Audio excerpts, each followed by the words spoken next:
Well, ladies and gentlemen, ghouls and goblins, I should say, we promised you a great show tonight, and we're delivering nothing less than that because we do have a special guest coming in. The great and almighty Alok Mishra, friend of the show, producer of 1BR, which you've heard no shortage of talk about on this show. And I gotta tell you, I don't think we're done talking about it on this show. Our first ever guest coming back for the third time. Love to see it. So excited. Alok Mishra!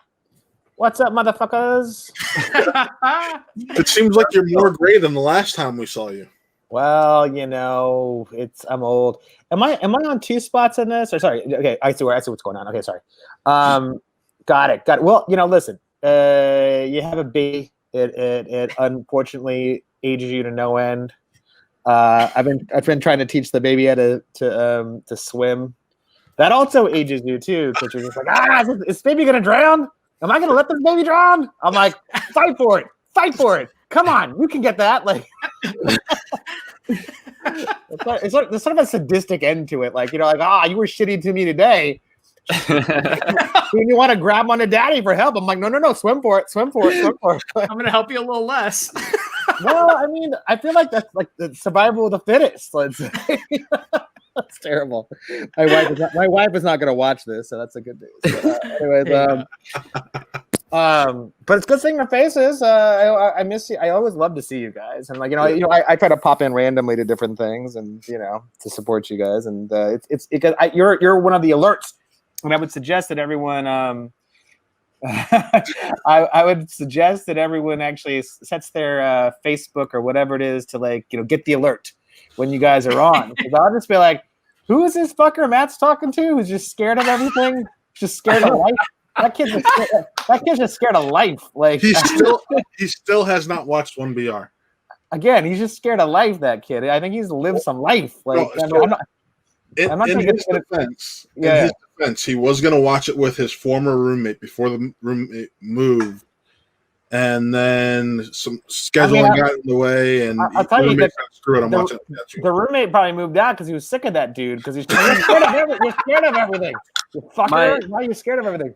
My fiance showed her mom 1BR, and her mom said, "Why does Connor like these kinds of movies?" It's actually pretty vanilla. I mean, actually, sorry, my hair is just weird right now. I'm trying to figure out how to fix it. Jessica did say you're looking real spooky. I don't know if she met you. I don't know if that's good or bad, but looking great as always, my friend. Who knows?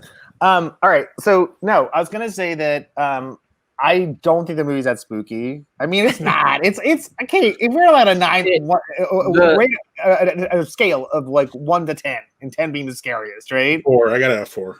I'm a 4 or 5 if it's anything. It's like there's question came up at the hands being nailed into the wall. Yeah, but like that portion. Okay, listen, it's like a minute long, and I've seen people watch it. I'm in audiences and stuff, and like there's like the person that's doing this, right, and then there's the person that's doing this, and then the person's doing this. I mean, there's all different ways to look at it, but I think most of the people, for the most part, are not as scared or whatever. But listen. We should get on to the business at hand. Yeah, absolutely.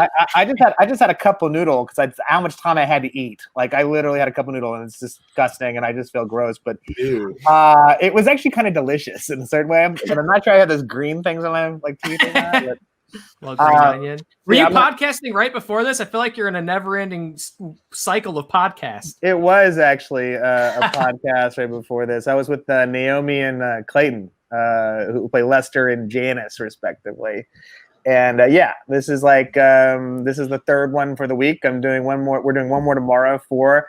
I mean, listen, if people are going to ask, we're going to give. We want to give the public what they need, and I think that it's interesting. We had I can't talk about it, but we had a nice meeting with Netflix this week. So we'll see what happens. Okay.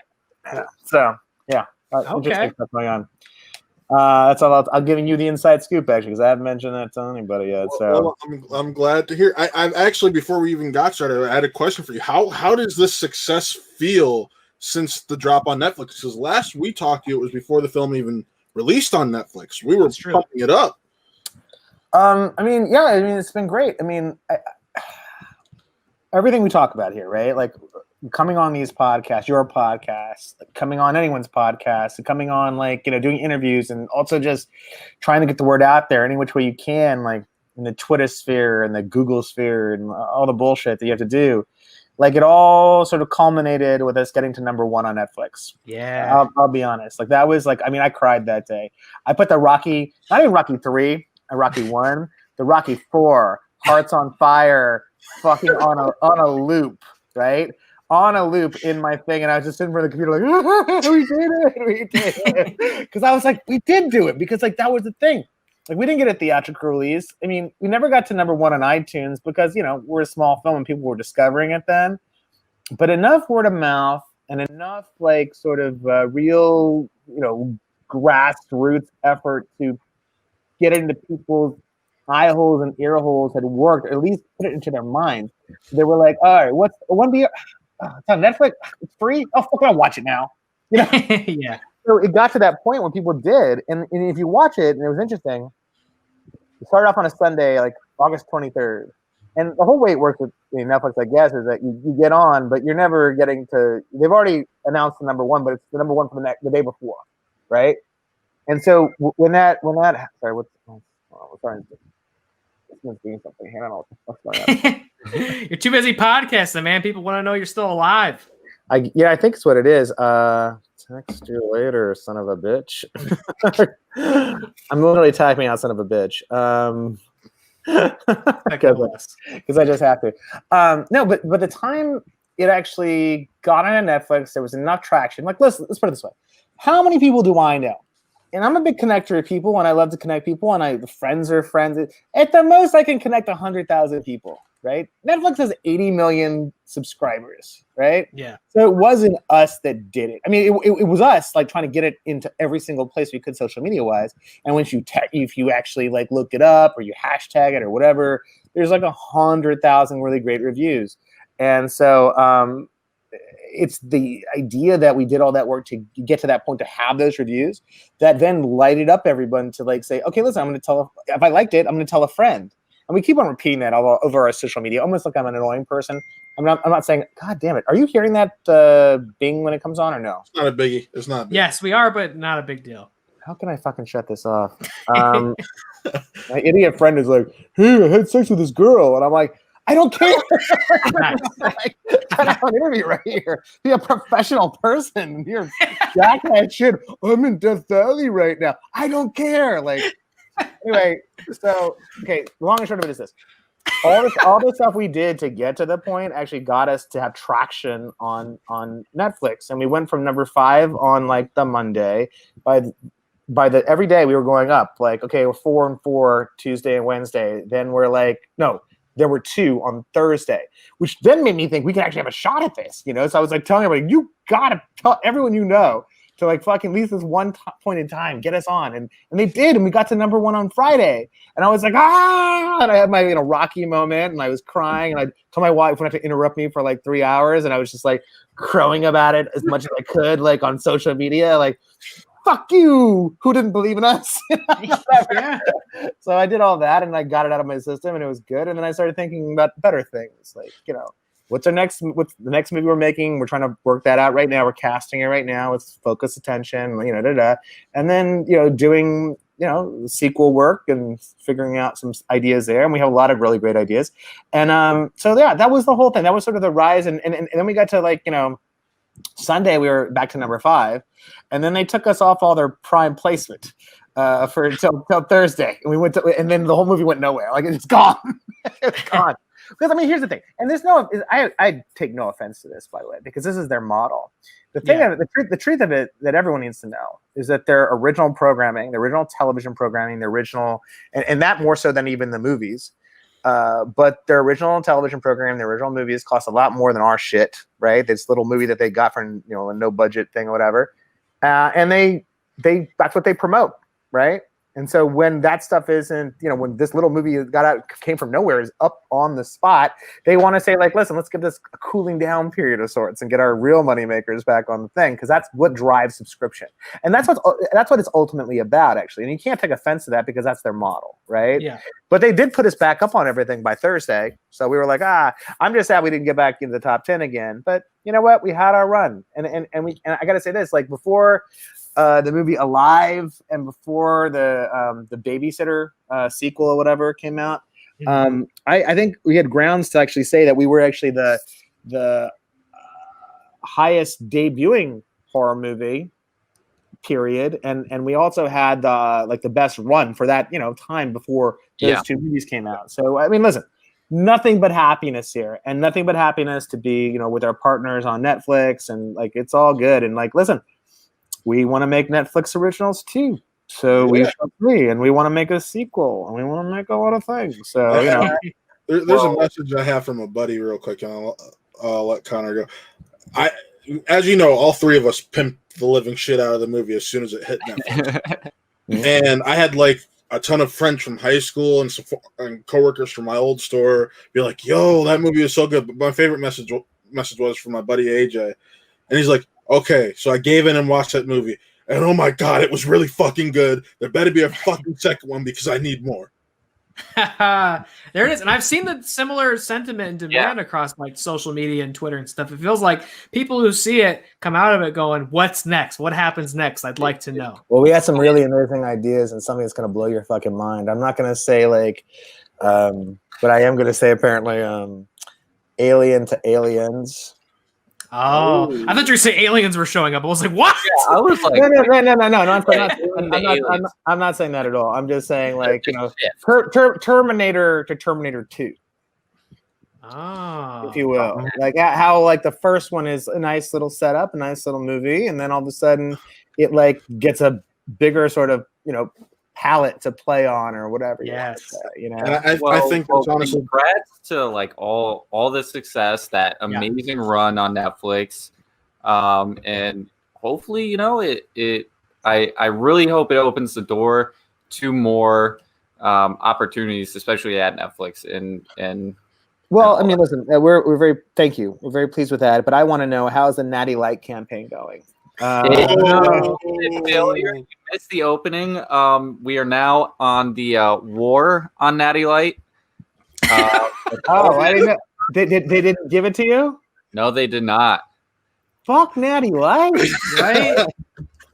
It's a shitty. Let's be honest. Like, it's a shitty beer. Like, Natter Days is pretty good. It tasted exactly like strawberry lemonade. It's a very delicious drink. Don't do this, Connor. Don't. But I will not be drinking it. I poured my last one down the drain. It's like a girl. It's like a hot ex-girlfriend where you're just like, well, we did have good times, and man, it was nice. It was nice pounding that for a while, but like, and I'm not saying I wouldn't go back. If she asked me back, I might say yes. No, I'm never going back. Fuck Natty Never. Light. It's the war on Natty Light. They have 24 hours to respond with a reasoning why they passed me up. Well, I'm sorry about that. I knew you were putting your heart into that, and I saw I that really did. so far. I put my heart and my gut into it. And your liver. You put your liver into it, frankly. Like, you've literally compromised your liver for your life now because of fucking Natty Light. I mean, listen, at least you should have gone for a nice Belgian beer and had like something good tasting or something. I mean, I'm just saying. I mean, listen. I know everyone has a dream. But I know that one day your dream will be fulfilled in a different way, and you just don't know what that is yet, right? Yeah, it's going to happen. But listen, Matt. Anything else? Should we get to this thing, or what are we doing here? Well, I do have one more question, because I don't know if you know, but Connor has a new show. No, oh my God. I did not know. Oh, no. So he's got a new podcast we're dropping on this network called Really Drunk. Oh. Well, that might happen at the end of this. I mean, you can just clip it and just move it over there. It's gonna. I've already been on like an hour, almost 2-hour podcast before, where I only had like 5 minutes to eat a fucking noodle, whatever, and that's not going to cover up for the alcohol I drank thus far. So let's just see where we go with this. I was just gonna say, is it possible we can get you on for a future episode of that? Because that's a show where you guys can shoot the shit on anything. And that's pretty. I mean, probably, but like, let's just see where this goes tonight. I don't know how much I'm going to embarrass myself tonight, and I got to kind of be better about this. I think. I don't know. It's like, I love getting drunk with you guys. Don't get me wrong, Luckily for you, that one's pre-recorded also. So all right, well we can cut out. All right, Cut out the juicy bits.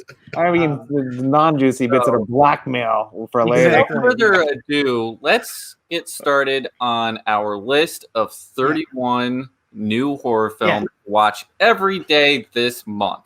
And here's what I would say we should do: we should just each do one, and then do a go back, and we could just do like a snake. Yeah, just a roundabout like thing where we each do one and then we go through our list that way. I think so that will be entertaining. I think than hearing one person talk about their bullshit. Right, and I'll say it again. Yeah, we're talking 31 new release horror movies that you can watch all month of October. I mean, what more could you ask for? That's what people are looking for. No specific order.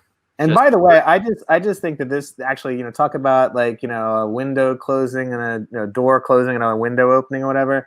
I really feel like you should send this thing to Shudder because there's so much fucking Shudder shit on this. Whatever. Yeah, they should just be sponsoring you just cause or whatever. But we talked about that before. We no other. Alok, tomorrow we need to tell Alok what we're doing tomorrow. Yeah, we kind of do. We're doing a watch along here on the show, which where we're like we queue up a copy of the movie and like people at home can queue it up and we like watch it together. It's like an interactive commentary kind of thing.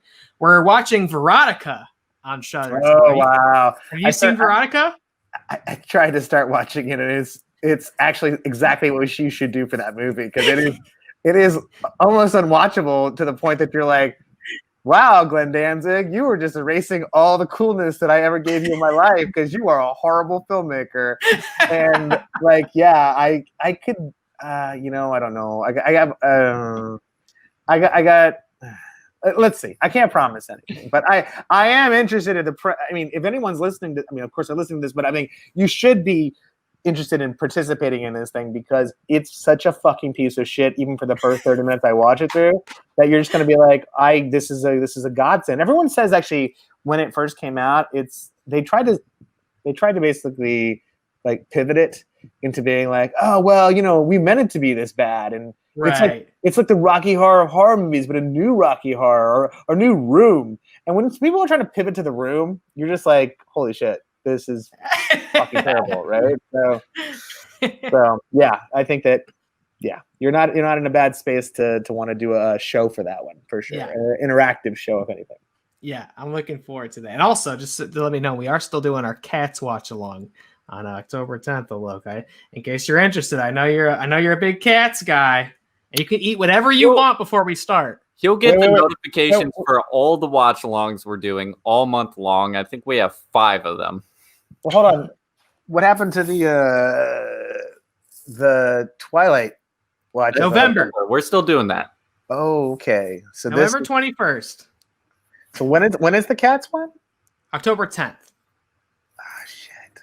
Oh, there's the graphic. It's just materialized. All right. Listen, I can't promise anything, but that is very tempting. I mean, and I can tell you this. I mean, hold on. We're not we're just watching along and just typing. Oh, look, that is also for my birthday. All right.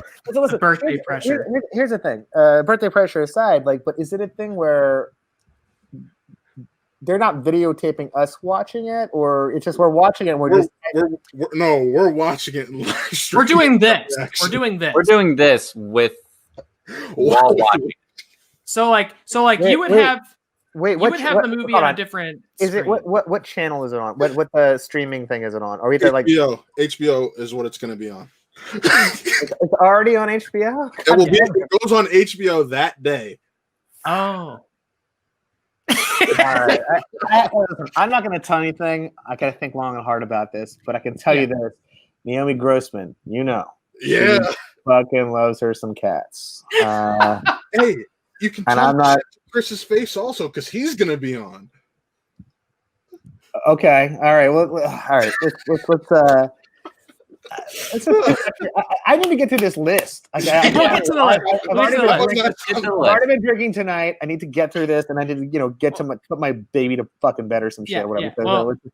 Well, we'll get to the list because we don't have to negotiate this stuff live on the air. We can definitely do that at another time. All right, we'll figure it out. Because it's got to be said. Last time you were on here, we did do the longest show we'd ever done before, and we actually accidentally beat that record last week accidentally. Just so you know. But with who? Nobody. It was just us. Well, look, I mean, it happens. Champs got to go out sometime. It's just like, Well, we'll see. We got 31 movies to talk about. All right. So I don't think we want to go 4 hours. I think you should go first.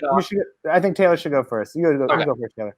All right. Yeah, well, I'll go first. And we were talking about watch-alongs, so it's a good way to start because we're watching this later in the month. Invisible Man came out earlier in the year. Great Blumhouse restyle of the classic Universal film. That's already hit HBO Max. And we are doing a watch along on that October 24th. So if you haven't seen it already, maybe save that for the 24th. You can watch it along with us, friends. But I loved this movie. I loved Invisible Man. Yeah. When they first announced this with like all the Dark Universe stuff, I was like, this sounds horrid. This is going to be a train wreck. They found such a cool, modern, interesting, suspenseful spin on that story. And Invisible Man's kind of like a goofy in comparison to like Dracula and Wolfman and Black Lagoon. Like Invisible Man's not one people really remember with a lot of reverence, I feel. So love what they did with it. They do a great job. I saw a screening of it at the Egyptian Theater with Lin Wanell giving a talk afterwards, and it was fucking great. He's very smart, obviously, from having been in Saw and done fucking Upgrade is fucking magical. If you've never seen fucking Upgrade, you can fucking watch that movie.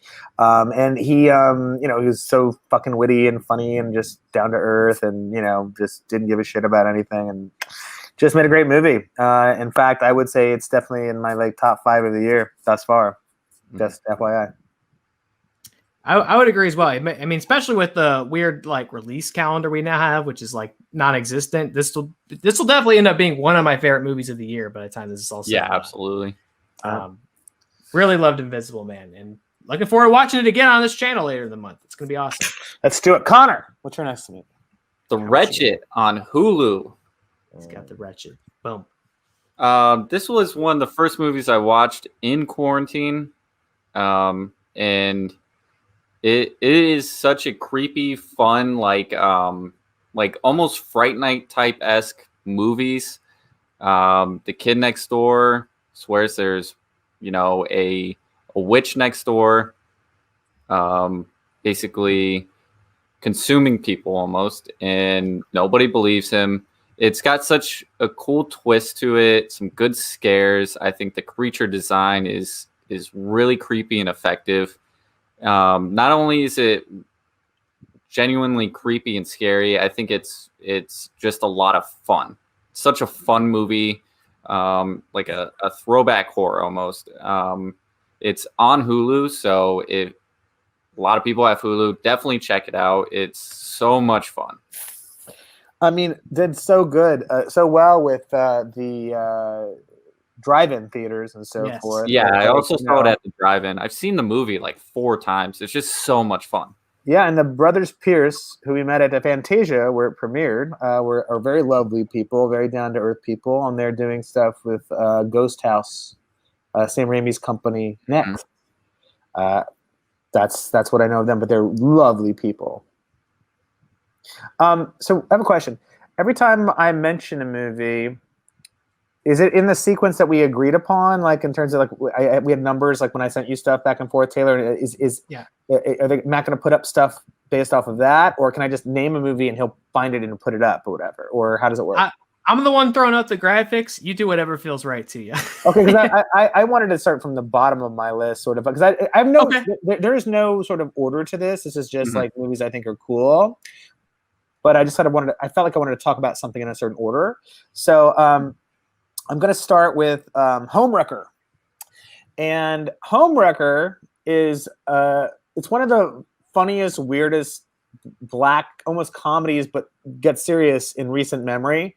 It's almost like a play the way it unfolds. The lady who's one of the actresses in it also directed it. I don't remember her name. Don't quote me on anything, but she does such a great job of like kind of making this movie that is, you know, a contained sort of atmosphere kind of place, kind of a thriller of well, black comedy really.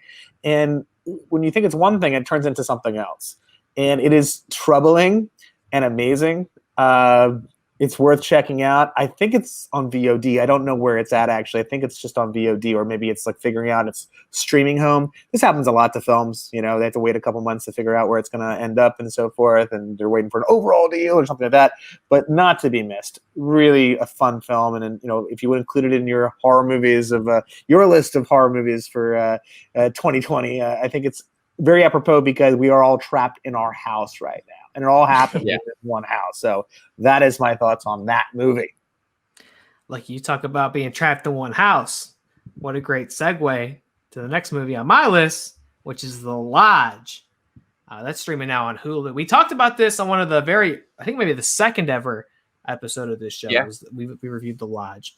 It's definitely been a polarizing movie as far as like reception and critical response. It seems like one of those people love it or they hate it type movies. Personally, I really enjoyed it. It is a very dire movie. It's not fun. It's not a fun movie. It's not an A24 movie, but it feels kind of in the vein of like that A24 Ari Aster type thing. Very psychological. It's coming from the pair who directed Goodnight Mommy, which was also a very weird, dark, bummer, psychological thriller / horror movie. Real quick, yeah. Goodnight Mommy is one of the first movies we watched together. You and I? Yes. It was at your house. Were you guys holding hands? I don't believe so. But we watched Goodnight Mommy and then some weird like 80s like. We watched From Beyond. I remember this now. We watched From Beyond, which is based off an old Lovecraft story. Yeah, good times. Shit, man. Yeah. I used to have so many people over to watch horror movies. I like forget who all was there. That's wild. We must have like just met each other. Yep. That's so cute. And I know you weren't drinking Natty Light because fuck Natty Light. I mean, just saying, whatever. I'm sorry. Go ahead. I don't want to distract. Go. Lodge is good, man. I liked it. Yeah, I think it's worth checking out. I don't know that it's like a spooky movie. You know, some people look for spooky movies this time of year. This one's definitely very psychological. Kind of Shining-esque, you know, about very disheartening. Yeah, like, I felt very troubled while watching it. Yes. Well, I mean, it's just a spiral into darkness. Like it goes from one place, like this woman's trying to be hopeful, and Alicia Silverstone showing up for no reason in an amazing sort of part, right? Like is also nice with a crazy what the fuck moment. Yeah. So pulls a very kind of Hitchcock thing of like, here's one of the biggest stars of the movie, and she's not in much of it after like the first 10 minutes. Or a Drew Barrymore for Scream, a la kind of thing. Yeah. And in that scene, I remember being like, okay, I have no idea what ride this movie's going on. But from that point on, I was in full suspense, trying to figure out what was going on in the movie, and then it went a different direction. And I liked it a lot. If you're into more psychological stuff, I enjoy The Lodge, and that is streaming on Hulu, so I would definitely suggest checking that out. That sounds like kind of your vibe. What you got, Connor? The Shed on Shudder. Also one of those fun like throwback horrors. It's about like a vampire pretty much. Gets trapped in this kid's shed and wreaks havoc. It's a lot of fun. I thought it was going to be very bad at the beginning because it opens up on this dream sequence and it's very corny and cheesy. And I was like, oh God, this is going to be rough. But then it turns out that's a dream. And then everything after that is so good and so much fun. I loved it. It's on Shudder. And if you don't have Shudder, 7 days free. After that, it's very cheap to have a subscription. So get it. Watch the Shed. It's a lot of fun. it's good spooky tale about a kid trying to survive essentially. Yeah, I mean, I met the director Frank Zabatella, if I'm saying that right. I think he's a super nice guy at Brooklyn Horror Fest, which this month, by the way, I don't know if you guys are pressing any of this stuff, but there is literally a Voltron-esque horror festival coming together of just like Brooklyn Horror Fest, Overlook. I want to say. Boston Underground, and then I feel if I'm forgetting something, someone's going to shoot me. But North Bend, and I want to say one other, but these guys have put together an amazing program that's like $100. You get to see a ton of shit, and you get to be social with horror people and whatever else. It may be worth your time. But Frank, I met at that place, and I thought his movie was fun. I didn't actually get to see it until actually I paid for it on Apple iTunes. It was 99 cents. I was money grubbing producer. I can rent this for cheap. But it just happened. I hadn't had time to see it at the different festivals we played together because like we were always playing different days, and so that's the truth of it. But he's a super nice guy, and just a very nice guy. That's what I'd tell you. Yeah, it is a really fun movie. For sure. It's akin to The Wretched, where it's just a lot of fun. It's about this, teenage kid, and this vampire is trapped in his shed, and crazy shit happens. So definitely check it out. All right. So my movie next is on Shudder. I mean, I feel like we're doing a fucking commercial for Shudder here. I'm going to say it again. This should be a video you record and send to them and say, Yeah. Impetigorio. Impetigur. It is an Indonesian film. It's from the same director as Satan's Slaves, although Satan's Slaves was a remake. I will say that too. Joke Anwar, I want to say Joka Anwar, if I'm pronouncing his name correctly. I mean, he does a great job of combining sort of Western horror tropes with like elements of the Indonesian culture. They have like sort of a black magic thing going on with them, and it really starts off with a bang, and you're like, holy shit, like this is fucking nuts, and then slows it all down, and then slowly ratchets up the tension and like the horror and where the story is going and the reveals and and it really fucked up. And I'm not gonna say much about it other than that. Just you should watch it. It's on Shudder. If you're paying for Shudder, god damn it, just watch it. I know it has subtitles. Be elevated. Like just fucking watch it. Don't, get off your computer. You have to like just literally get it your full attention because it has subtitles. And that's sad. Yeah. People can't do that, but that's what you have to do. So that's my thoughts. Next. Get a Shudder. Next up, man, I never heard of this movie before. What's this one called? 1BR? Man, I never talked about this on the show before. 1BR. Look, and we aren't always talking about it just because we happen to be friends with the producer of it. This movie fucking rules, man.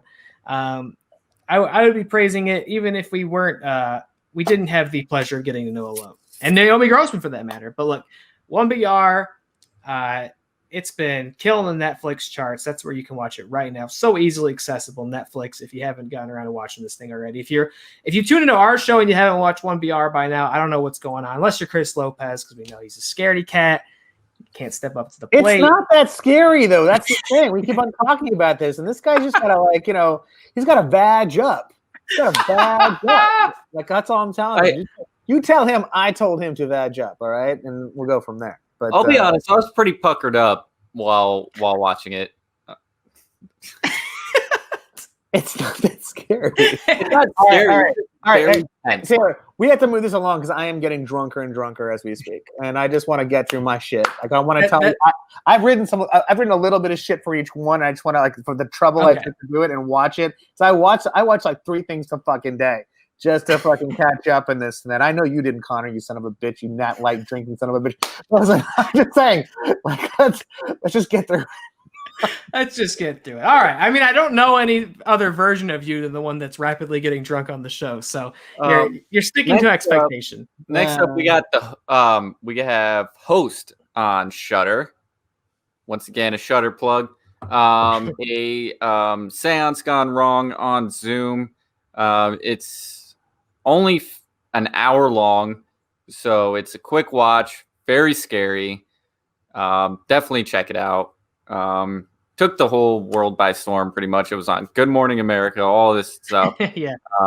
The writer and director have a bunch of shit lined up. Really scary hour of just crazy shit. So definitely check it out. Yeah. Okay. It's not enough in the chat. The people love 1BR low. It's just got to be so. Oh, so nice. Thank you. I appreciate that. So the platform, it's on Netflix, right? So this movie is if a Twilight Zone Black Mirror episode fucked the movie Cube, and this is their baby. It's an interesting commentary on society. It's pretty perfect except for the end. I can't give you too many details of it because it does give away too much, but there is a whole sort of food aspect of it, and there's a platform that has all this food on it. It's going up and down all these levels. And that's all I'm going to say, because it is an interesting film, and it's an interesting commentary on just like thinking, extrapolating it to society and the haves and have-nots. And that is all I will tell you, but it's on Netflix. Very easy to see, and they made it even for you people who just can't, put down your fucking little devices. Quote from 1BR. It's a thing where you can actually. It's actually not subtitled. It's actually it's dubbed. It's dubbed. Oh, really? So they did a dub version. Yeah, it's just dubbed is never as good as a subtitle. Let's be honest, because the stuff they record is not the same stuff that gets translated into the dubbed version. But the dub version is not terrible. And I watched it, so in dubbing or whatever, and I was like, all right, I could see this again and being subtitled, but I feel like I got what I needed, being dubbed. So highly recommended. Right on platform. It's been a big movie this year too. I feel when it hit pretty big. Yeah. Next up, I got one, and I love this one, man. What a crazy wild ride! Color Out of Space. Talk about Lovecraft Country. This is based on an old Lovecraft story, but it's got my main man Nicolas Cage in the starring role. Just at his utmost unhinged, man. And I'm not talking Russell Crowe. This thing's streaming on Shudder as if we weren't singing its praises enough, and we're not done singing its praises. Color Out of Space has some of the best monster stuff I've seen this year. It's got some of the best body horror stuff I've seen this year. And really, there's something to be said when you have a director or a film that knows, hey, we've got Nicolas Cage on this. Let's really utilize him and let him go fucking bananas. And this thing really does. They know what they got. There's 2 points in that movie that I texted you and I was like freaking out about it. It was the alpaca talk, and then there was the mother-son fusion body horror. Yeah, there's some really like existentially scary stuff in it. There's some just base level, like that's gross and freaky scary type stuff in it. And yeah, it's got Nick Cage screaming and going nuts. And I will show up for that no matter what the context is. Fantastic movie. Yeah, I love the Color Out of Space. And it can be tough to do the Lovecraft stuff, but I think they nailed it. I think that the director wants to do more following up to this. So hell yeah, I hope he gets to. So Richard Stanley is the director. Is a really interesting cat because he's fucking out of his fucking mind. I watched the documentary on him with Island of Dr. Moreau. Well, here's the thing from my point of view. When we were testing the movie, it's very rare that a studio does this, but they came and gave us they gave us a picture. They brought it to the actual screening when we were testing it, and they were like, "All right, here's this dude. He's fucking nuts. He's the director we kicked off of the picture." And when he got kicked off of the picture, he went and lived in the woods and would come back and reoccur as a extra and shit, right? Mm-hmm. He's fucking nuts, right? But they were scared he'd come to the test screening. Like he'd fly himself out to LA and they gave us there's pictures of him in different disguises. And then one of them was he looked like a cat. And I was like, what's this one about? Just don't ask. Just if you see anybody who looks like this, just alert us because we have extra security here tonight. And I was like, wow, this is some fucked up shit. So this guy's a crazy person, right? But he finally gets his like shot to like sort of kind of direct something big again. I mean, I think he's maybe done some stuff I don't know before, but I don't think so. But listen, he got a shot to direct something again, and he fucking brought it, and it was great. Like it's like a fucking great body horror thing, as you say. It's different things, and the act is good. Everyone's cast is great in it. The production design is fantastic. Like for this film, it should be like a model of like what you can do on a budget and just like you try to go batshit crazy with it. You know, I don't know how much the movie was, to be honest. I've always had that question in my head, but I don't know. Fantastic film, top 5 for me for this year. I can tell you thus far. You know, I mean, none of you have seen Saint Maud yet, so I want to. Well, it's coming out. It's coming out in England, like in 23 days or something. But hopefully, they're going to bring it out probably next year here. Anyway, long and short of it, you have to wait for it. But just wait. If it comes out this year, your top, whatever, might be different. That's all I have to say about that. I'll pray for it. Hopefully, we get to see it. What you got next, Top Goblin? I've got Dead Dicks, which came from suggestion from Alok. Checked it out. Wow. I love this movie. I think it's super interesting. I love the commentary on mental illness and struggles with that, and kind of wanting to kind of be a different person that isn't based on that. I thought it was a very powerful film. So thank you for suggesting that. Yeah. Because I probably would have never heard of this or watched it otherwise. So definitely check out this movie. It's on VOD. It is 100% worth a watch. It's about a guy who, if he dies, another version of him is reborn and comes out of this like strange slimy hole in the wall. Yeah, in the wall, and basically he can't die. It's crazy. It's so good. Smart, really beautiful commentary. Like I said, so definitely check it out on VOD. I think I only paid like $3 for it to own. So just spare $3 and check it out. I would tell you this. So the filmmakers, they are Chris Bavoda and Lee Paula Springer, are a married couple. They're a writing director duo. Wow. How weird is that? Like you have to live your life, and they got 2 kids, and they're very cute and everything. And they deliver that, and then you get to go direct a movie together, and you're just like, fuck you, no, fuck you. It's like, but they don't do that. They're actually totally together. They do what they do. And then I became friends with a guy that's the lead actor of it, Heston Horwin. Am I saying this right? Heston Horwin. He's such a sweet guy, a talented guy. He was in Rocksteady Row, if you ever saw that. It came out of Slam Dance, a really cool, like, post-apocalyptic fraternity sorority movie, if you can imagine. But Heston's amazing. He is gonna do stuff. I can tell you this. And yeah, he was powerful in it. Completely. So we actually all 3 got together when we were at Other Worlds and went to the world famous barbecue place in Austin, Texas, Franklin's. And I made them. I knew what you needed to do. You need to get up fucking super early. We were like second in line, getting there at like 5 o'clock in the morning. And we were, you start drinking, because you find a gas station. It's Texas. You have beers are there, and like actually, it was a really nice like beer place that we got really good beers at. And anyway, we're drinking at 5 o'clock in the morning. It's actually cold at that time of the year because it was like I think March still or February, and we're ready for barbecue by the time we were drunk enough to have it. You get there at 5 o'clock, get the food at 11:30.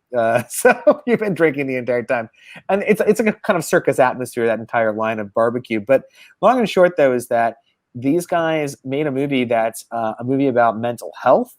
Yeah, but so interesting. Like you think about horror, it's always mental health. It's like that guy's crazy. He was in an asylum and now he's murdering people, and it's like no.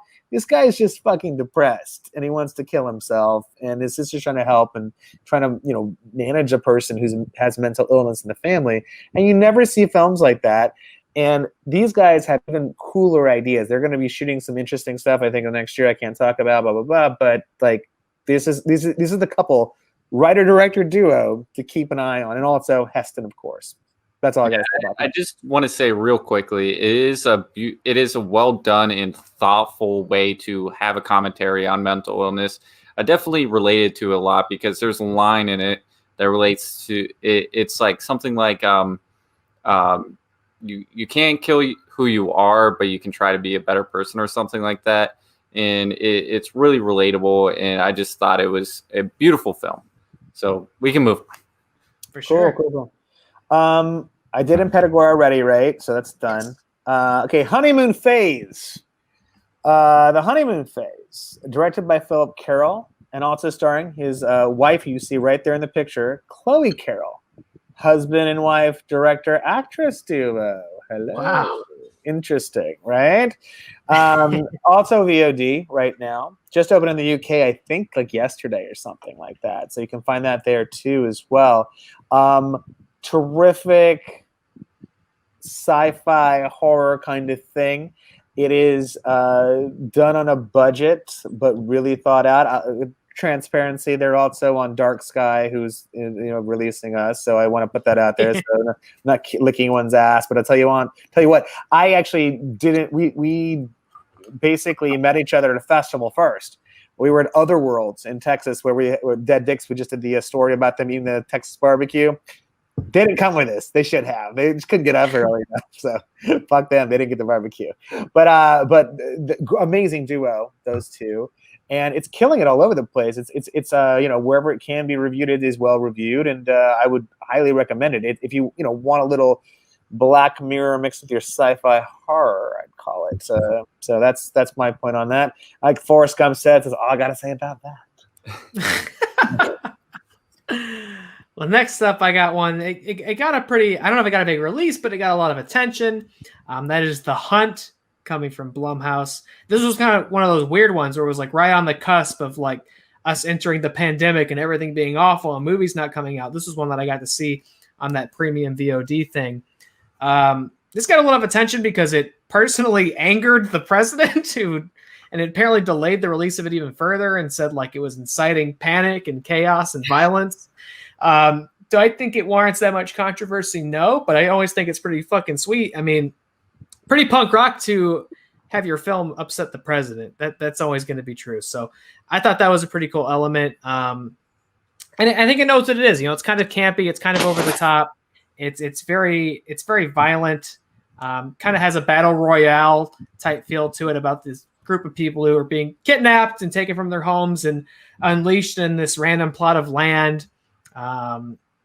Anything that upsets the president is worth watching. Yeah, I'd be inclined to agree. Jessica loved The Hunt. We watched that one together. I thought it was a lot of fun. Does it warrant all the controversy? Probably not, but what really could? I don't think this movie is corrupting the minds and hearts of America. Yeah. I think like anticipating something that would be like very polar, like not polarizing, but something very like crazy and out there. And when I watched it, I was like, I don't know why everybody was so pissed off about this movie. Yeah, because Matt, you warped in. Yeah, I actually, this is the last movie I had to review before we went into quarantine. So this one's sits with me. I don't like this movie at all. I'm not gonna front. And honestly, thanks for chiming in. and honestly, if the president actually knew any damn thing about this movie, he'd probably love this movie because it's about the right killing the left and all that bullshit. So hey, fuck it, The Hunt, piece of shit. Well, I certainly wouldn't say that, and that was a weird energy to come in on our segment with. But thank you, producer Matt. Don't listen to Matt. Check out The Hunt. I'll be honest. I didn't see The Hunt. Really? I was waiting for it to come down to 99 cents because I was like, I don't want to pay $20 for this fucking movie. Yeah, I'm sure it's not that high anymore. I'm sure. No, I know. I have such a long list of things I need to say that I'm just trying to I've got a baby and shit and trying to figure stuff out, and so it's just it's a luxury sometimes when you get the chance. And today I just set up myself for some interesting stuff, and going to get to that. Connor, what's your next thing? All right, my next one is, let me pull up my list. Come to Daddy. Wow. Oh, love it. Oh my God, is this movie insane? You got Elijah Wood with a pretty cool fucking haircut, and a sweet mustache. He gets a call from his dad, and person who we think is his dad. Well, don't spoil it. Yeah, I won't spoil it. It's really hard to explain what this movie is. It's just about a guy who comes back home to try to reconcile his relationship with his estranged father, and a bunch of crazy shit happens. Some good kills.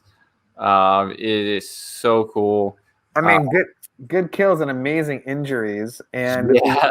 and what's even the funniest part of the movie is just him being like that millennial douchebag who's like, oh my gosh, like Elton John and I, like he's the whole he's an ally, and da da da. And there's this really gross scene with a screwdriver going into a exposed brain that is just makes it worth watching. It's on Amazon Prime. So if you have Amazon, go ahead and stream this. It is insane.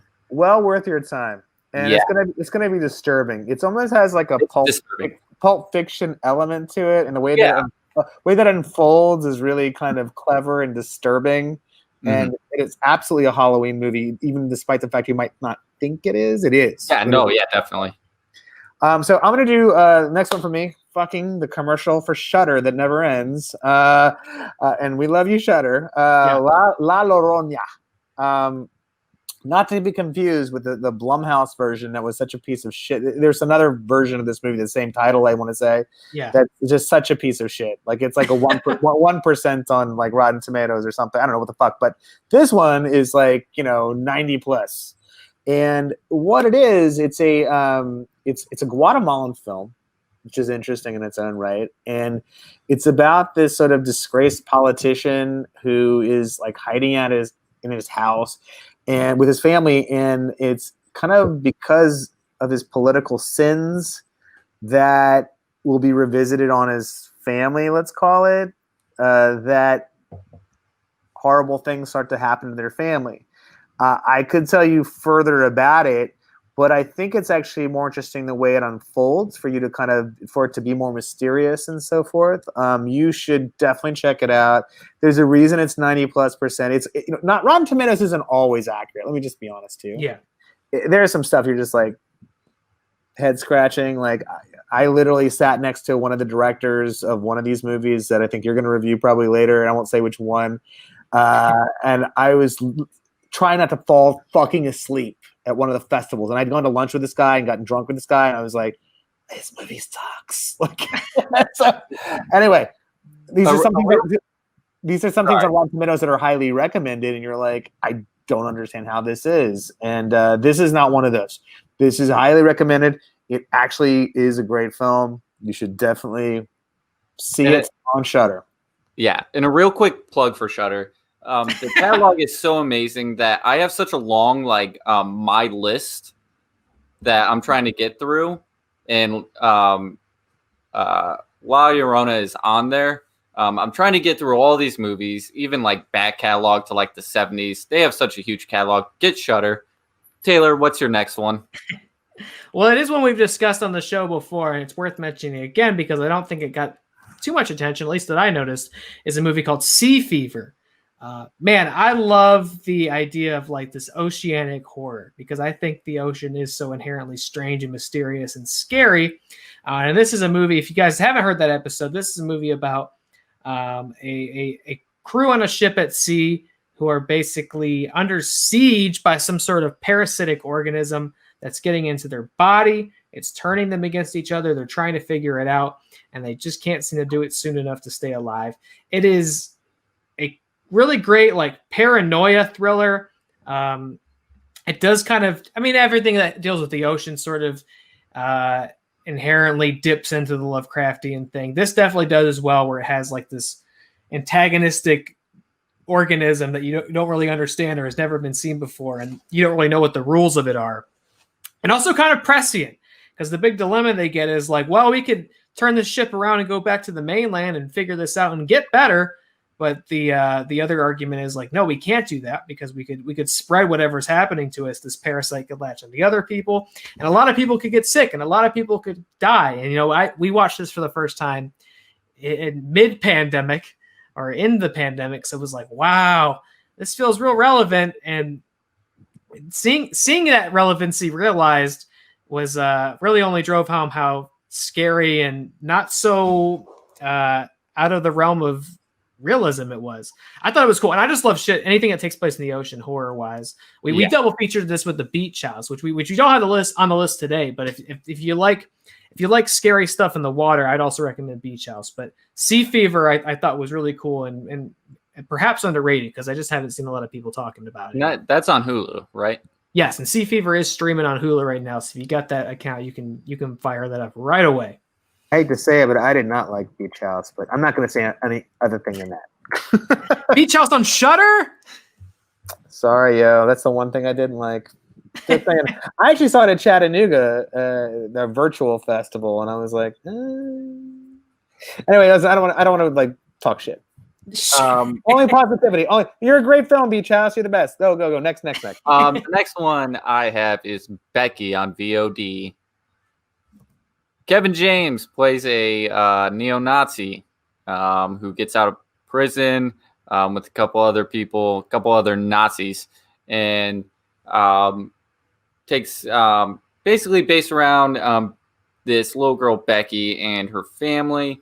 They go to this cabin in the woods, and there's a strange key that Kevin James is neo-Nazi is looking for.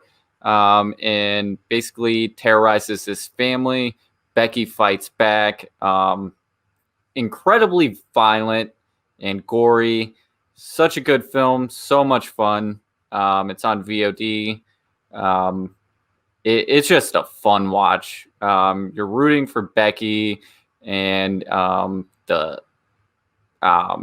she's not alone. She has a couple pit bulls that are helping her out. So it's a lot of fun. Check it out. VOD. Becky. How was Kevin James in it? Incredible. You're so used to seeing him in these Adam Sandler films just playing like a chubby schmuck. In this movie, he is genuinely terrifying. His stature and his presence is just terrifying the moment he shows up on screen. So he's so good in it. I hope to see him in more like thrillers and playing more villains because he's just so fucking good. But it's probably going to be a while because he's next seen in Hoobie Halloween. Hoopy Halloween, which we're doing an episode on this show for Halloween. We're doing Hoopy Halloween, which I'll never watch in my life. No, I don't know. I don't know if I can bring myself to do it. I have so much other good shit I want to watch, like in comparison, like that. Like my lifetime is like, okay, well, I got like this much time in my life. All right, so is it my turn? Yeah. All right. So did I talk about the movie Hosts yet? Plural hosts? Hosts. Yeah. More than one. So Hosts is an amazing film by these two, again, duo directors, but not married and not having sex with each other or anything like that. Richard Oakes and Adam Leader out of the UK. And truthfully, to transparency, they are also Dark Sky, but I did not know them when they were Dark Sky, much as the honeymoon phase. They have delivered, and we'll tell you, it's coming out tomorrow on VOD in the States, actually, finally. But I saw it a couple months ago. And when I saw it, I was like, holy shit. Like, this is fucking real. Like, it's one of the most ferocious horror movies of the year. Really? If you are not, if you do not have a good stomach or consistency for violence, and I would say, as our friend from Stanley Kubrick would call it, ultra violence, I would not watch this film. If you do, though, on the other hand, there is one scene that's going to be iconic. I will tell you this, and you'll just see it when you see it. I don't want to say anything more than that, but it's illy named, sadly, as far as host versus hosts. Totally different movies, obviously. Yeah, I mean, just go see it. I don't want to say more than that because I think I've given away too much already. Next. There you go. That's tomorrow. I haven't seen it, of course, obviously, so I'm looking forward to checking that out. VOD tomorrow. Buy it on iTunes so they can see how they're doing on the charts. It's the same price everywhere, obviously, but I always tell people if you're choosing to buy something somewhere and you can, you want to, or if it works out with your setup or whatever, your whole Roku or whatever the fuck it is, just get it on iTunes because at least it gives the filmmaker an idea of how they're doing on the charts, how they're doing. It's updated consistently is the idea. So anyway, there you go. That's the movie I'm going to watch this October. We got it. Next up, so another one we've talked about on the show before, and I made my reverence for it now and then is a film called Relic. Another one of these kind of weird ones, right? Where like some people love it, some people hate it. It's kind of polarizing in that way. I dug this movie a lot. This is totally up my alley. Again, another kind of psychological horror movie. This one really dealing with the concept and the fear of dementia and losing one's mind and losing one's memories. About a mother and daughter who go to stay with a grandmother who's losing her memories, who's losing her sense of self. And she has these delusions, at least they think they are delusions of people that talk to her in places that she goes. And she goes missing for a period of time and then just returns covered in dirt and leaves and stuff, and no one knows where she's been or what she was doing. And as the film progresses, the question becomes whether grandma's having delusions or is something unexplainable and supernatural and terrifying actually happening in their home. I dug this one a lot. It's a slow burn. It's definitely a slow paced movie. It's not like a jump scary type horror movie. It's definitely one that takes its time and is more conceptual than it is just about delivering scares. Again, if that's not your thing, totally get it. But I can get into a movie like this, and I definitely did.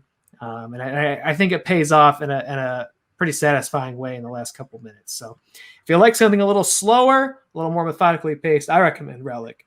That one's not streaming anywhere. That one's VOD, but I'm sure you can grab it for a couple bucks by now.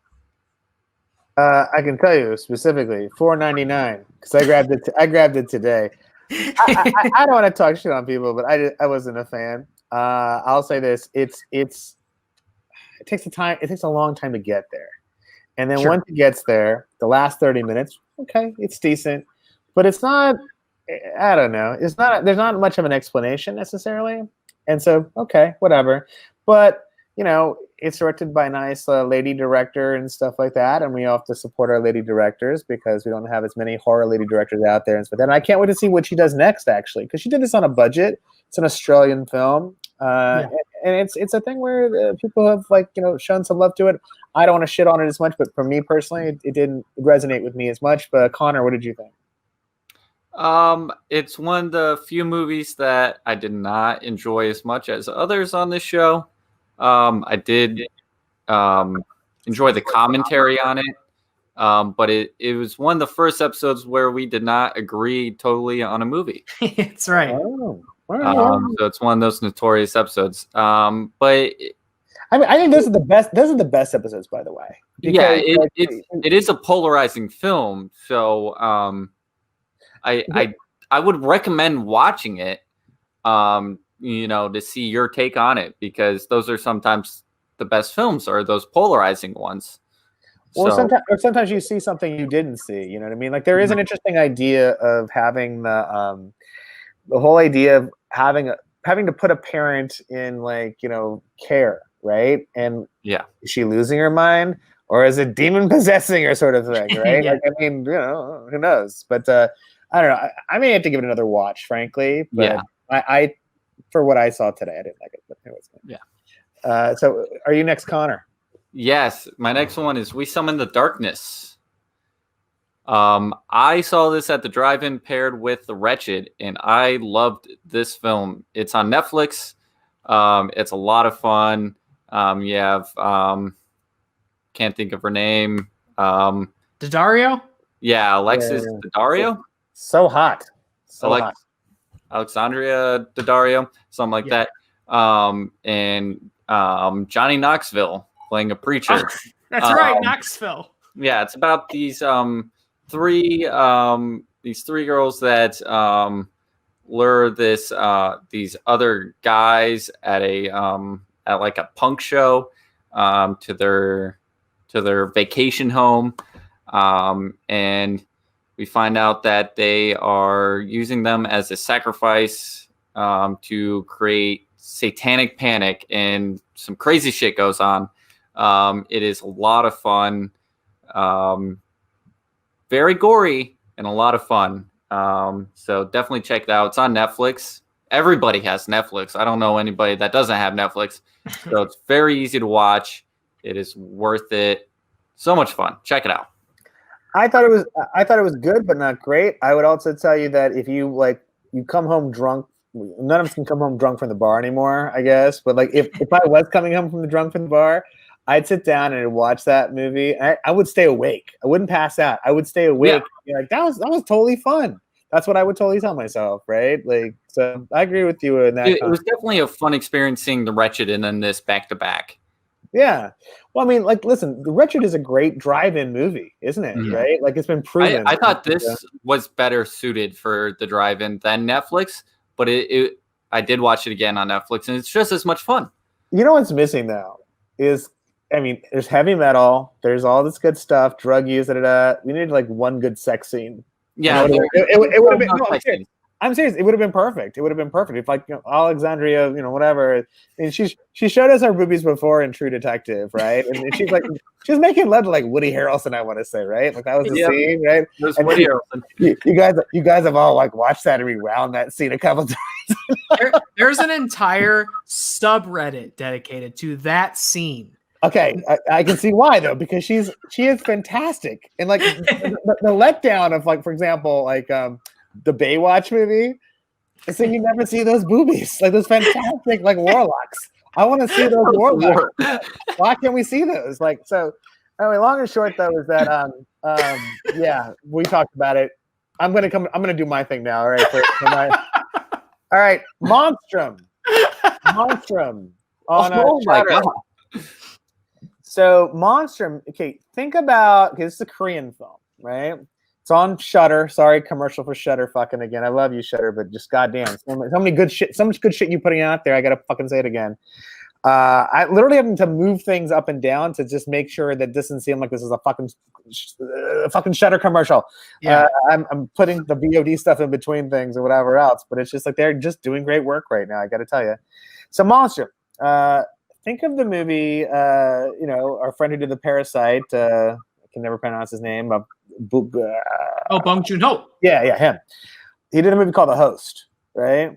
Mm-hmm. So think of The Host, and if that movie fucked the anime movie Ninja Scroll, and this is their baby.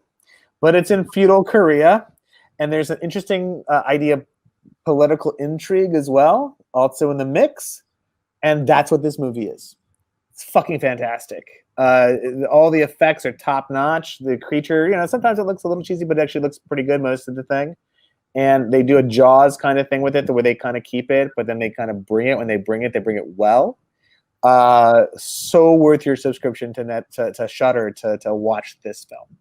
And I'm sorry to get off your little devices to like see the fucking subtitles. It's not like fucking dubbed, but well worth your time. And that's all I have to say about that. Based on that graphic, I'm watching it. Trust me, it's interesting, and they have an interesting story. I mean, it's a great story actually. They do a good job of unfolding it. Again, political intrigue involved, and the way it unfolds makes it so interesting. It's not just a creature feature; it's a creature feature with Korean feudal political intrigue. It's pretty unique in that, right? I love a monster movie, especially when that monster is big. And from that graphic, monster looks big. Love that. Don't see enough of that, especially in like a horror aspect. Next up, what do you think it's streaming on? It's on Shudder. Blood Quantum. And I dug this movie. Again, one we've done an episode on, I dug this movie. Definitely a chip off the old school George Romero block. A zombie movie coming from Jeff Barnaby, who is an indigenous Canadian director. about a zombie apocalypse, zombie dystopia. Difficult for a movie like that or a story like that to catch my interest these days because it feels like it's been done a million times. So you really got to find that unique angle to make it worth your while. This one I think does. It takes place on a reservation, a film directed by an indigenous man, and then also largely casted by indigenous people on a reservation where everyone there is immune to whatever sort of zombie virus or apocalypse is occurring. So you have people coming in, these travelers, mostly white travelers coming in and seeking asylum on the reservation, wanting to be let in because that's where they'll find safety. Really a great twist on it. And, I think the idea of social commentary and criticism and philosophizing, I say that right? I'm a little drunk too. Don't worry about it. It's really sinking in right about now. I'm gonna watch Some of the Darkness after this. I think after what you guys said. I thought this was great. I thought it was a unique spin on a zombie story. We talk about representation. I think Native people and Indigenous people is a very underserved demographic and voice in any aspect of film, let alone horror. So I thought Blood Quantum was super good. Yeah, I agree. And I think we both shared the same sentiments on our last book club. I want to see this filmmaker take on The Only Good Indians. Hopefully there's an option on that book. Hopefully he's able to get attached to it, direct it, because that would be amazing. Yeah. I thought he did a great job. Great script. Dug this a lot. Streaming on Shudder. I'm gonna be a little controversial here. I did not like this film. And I'm not going to talk shit on it. I'm just going to say I didn't like it, and there's a lot of reasons I didn't like it. And I will tell you this: it's a thing where I wanted to like it, and I wanted to whatever. But I think it's also one of these Rotten Tomatoes things where it's indigenous people, and it all of a sudden gets just like this pop for a reason that it doesn't necessarily deserve. And I'll just say that. But I think this. Listen. I think this guy has a future in doing other stuff, hopefully, and I would love to see him do future work. I mean, listen, it's always a thing. It's very subjective, right? Like he could just hate the shit out of my one BR movie too, right? Like there's stupid little no budget film. But listen, I always applaud the effort of anything if anyone's trying to do something, and it really did for me. Like I was so excited to see it. Let's say, right? And I think that other people should just still see it anyways. And listen, who am I to say anything? It's still I think 89 or 90% Rotten Tomatoes and stuff like that. So I mean, it has it in that aspect. But just personally, wasn't as much a fan. But I just gotta be honest because you expect the real thing from Alok Mishra, you get the real thing from Alok Mishra. So absolutely, there you are. No bullshit. Connor, what's going on? Random Acts of Violence on Shudder. Holy shit! Love this movie. I think I was raving about it to Taylor when it premiered because I've been looking forward to this movie for so long, ever since I heard it announced. And Jay Baruchel was attached for a directing role on it and acting, and I believe he wrote it as well. He's pretty much in it, just hands in it everywhere.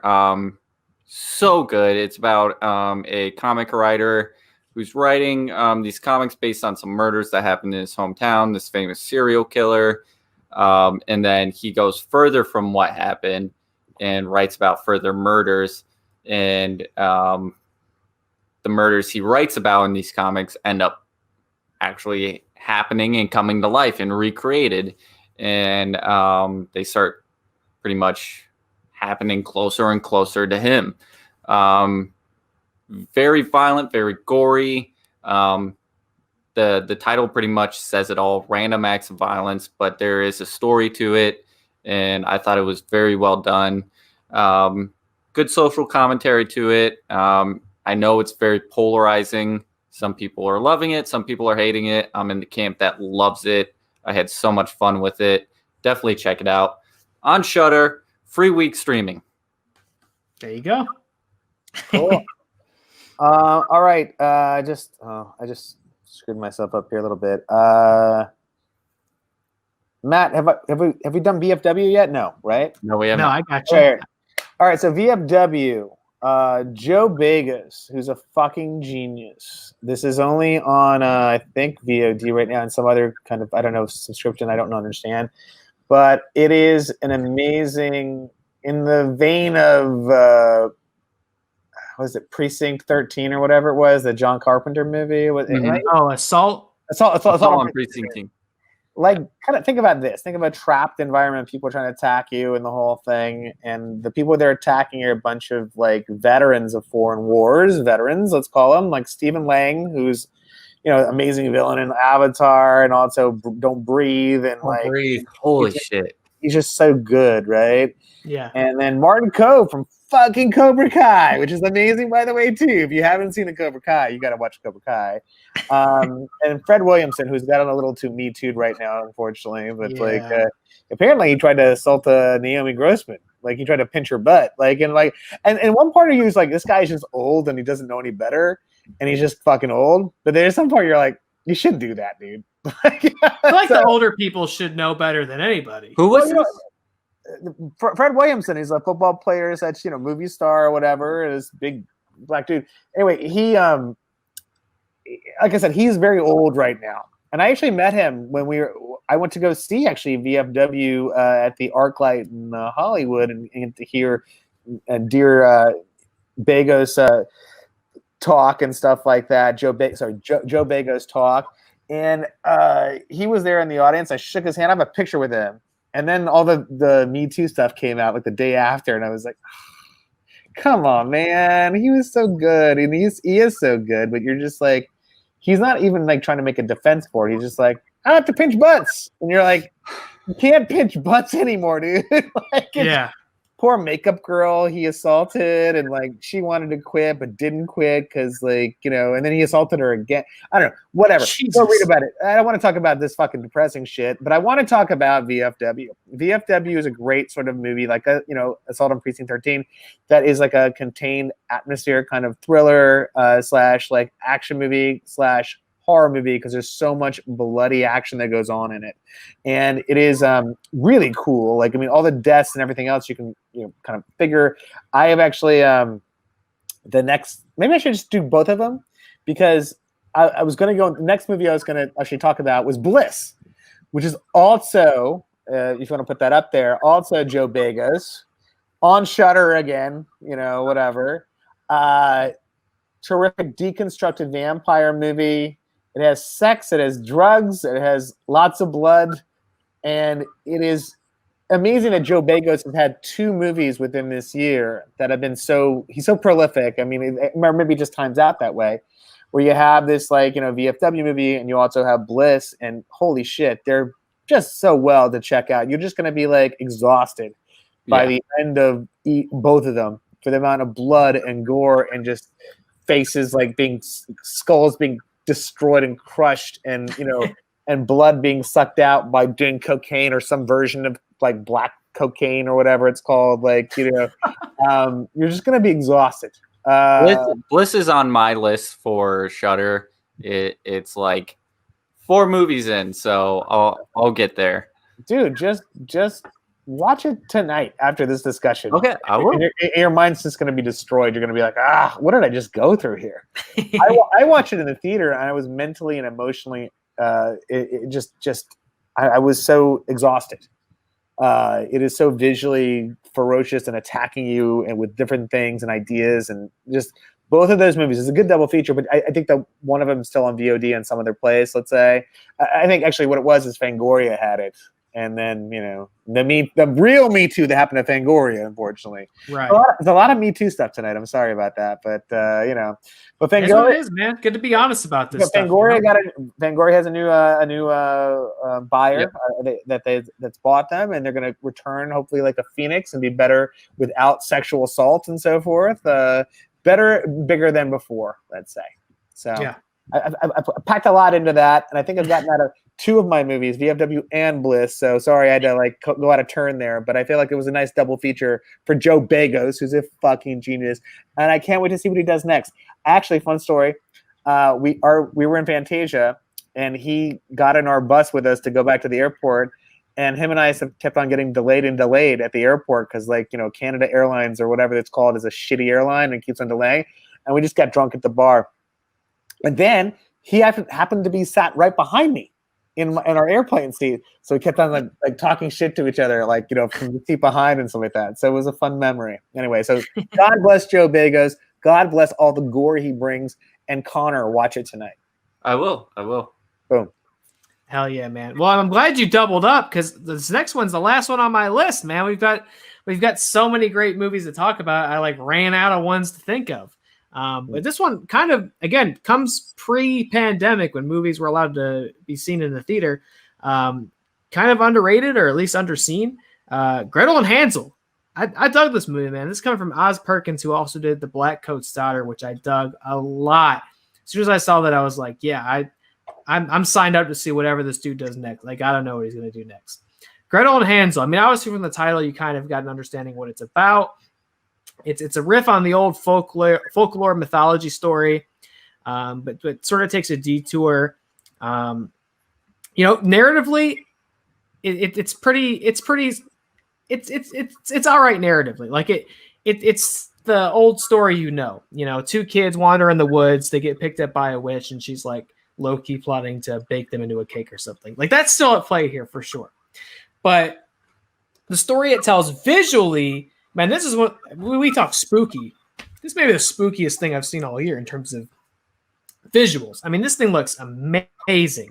This really does look like some old, like, Brothers Grimm Gothic story told visually in a movie. The imagery is amazing. And yeah, the story I think takes a back seat to it, which I didn't think was true for Black Coat's Daughter, which I thought was a cool kind of psychological original story. This is an interesting way for him to go as a director, and I wish more people saw it. I think it deserved more love than it got. But again, I think this is a great movie to watch around Halloween time. And if that's what you're into, is sort of the spookier stuff. This is it, man. This is a spooky movie. Is it scary? Debatable. Is it spooky? If we're semantics, if we're saying those are different things, I think this one is as spooky as it gets. I thought it was great. It looks amazing. We're checking out. I'm sure you can get it for a couple of bucks VOD somewhere at this point now. So I recommend it, man. Gretel and Hansel I thought was cool. And again, the same idea. Oz Perkins, I want to see what he does next. I'm still very invested in that guy's directing career. Cool. Connor, how many more do you have to do? One or two? I am out of movies to talk He's about. out. Oh shit! It's just me now. It's just me. I'm so sorry. My job is killing the fuck out of me. No. Don't worry. All right. Let me start with this real quick. I'm gonna do like okay. Yeah, do it. Hey, Sputnik. I watched this today. Fucking amazing. It's on VOD. It's $6.99 on iTunes or whatever. Totally worth the money. I didn't do this one already, right? Like, I feel like okay. I was just trying to place. I was just grabbing things and trying to place them in between Shudder shit. That's the truth of it. So I don't want it to be all about Shudder. It just happens to be about Shudder, you know. But one of the best sci-fi creature features I've seen in a while. A really cool mystery, the way it unfolds. A cool Russian film. Like, there's been a couple different amazing Russian films this year. One of which is Why Don't You Just Die? If you don't know that film, just go look that up. It's not a horror film, but it's like a Tarantino film, like, that took some crystal meth and then went from there.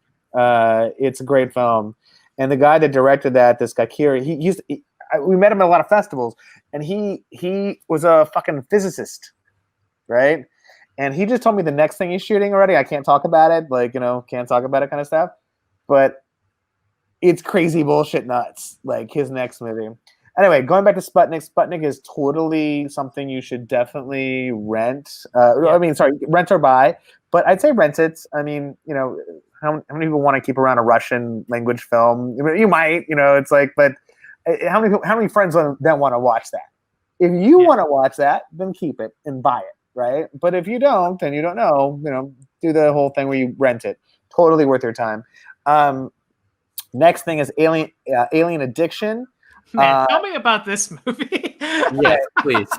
Alien Addiction. Okay, this is like my one comedy movie on the list here. Comedy horror. I mean, it's not really horror so much. There's some people that die in it, to be honest, but like they're not horrible deaths. But we met this guy who's a director, Shay Sterling, who's a video director by trade, and does done a ton of. He's worked from everyone from like Sheila E. to Prince or whoever, let's say, and he's a New Zealander. And he got his chance to get some money together, and he wrote and directed and produced this entire film. And it just came out the beginning of the week, and it has been #1 in Australia and also New Zealand on their iTunes, and also it's cracked the Canada. It's like in the top 100 over there. But it just stars people that you have no idea about. And so, but the guys that it stars, Jimmy Johnson is like huge YouTube, like, I don't know, influencer, like he has like a billion people on TikTok or whatever. And for having no stars in it per se, this movie is like the biggest movie in those countries. And I'm telling you this, it seems like they're speaking English, but you have to listen to it a little closer because it doesn't seem like English. But my wife and I showed my wife it the other day because I wanted her to see it to understand it. And she's like, this is hilarious. And I was like, can you imagine if we were high? And she was like, this would have been the best movie in the world. So I would tell you this: just take a little edible, cat style. Yes. And go see this movie, and you'll have a fantastic time. Dude, just based on the image I pulled for that, I was like, what the hell is this Alien Addiction? I gotta find out. It's so good. It's so good. You'll love it. You'll love it. All right, so that's on VOD. Scare Package. All right. Now, this is a really great film. It's an anthology. It's the first anthology we've had on the list, I want to say, right? Aaron Kuntz and some other of his partners or whatever. Aaron Kuntz is a pretty prolific filmmaker right now. He just did The Pale Door. That just came on VOD. It's a witch western, if you will. I've heard of The Pale Door. Oh, yeah. Yeah, so this is the same guy that him and his partner did this movie. But, I mean, the whole thing of it is it's an anthology, so people have sort of written, directed. He kind of, I guess, put the string together that connects everything.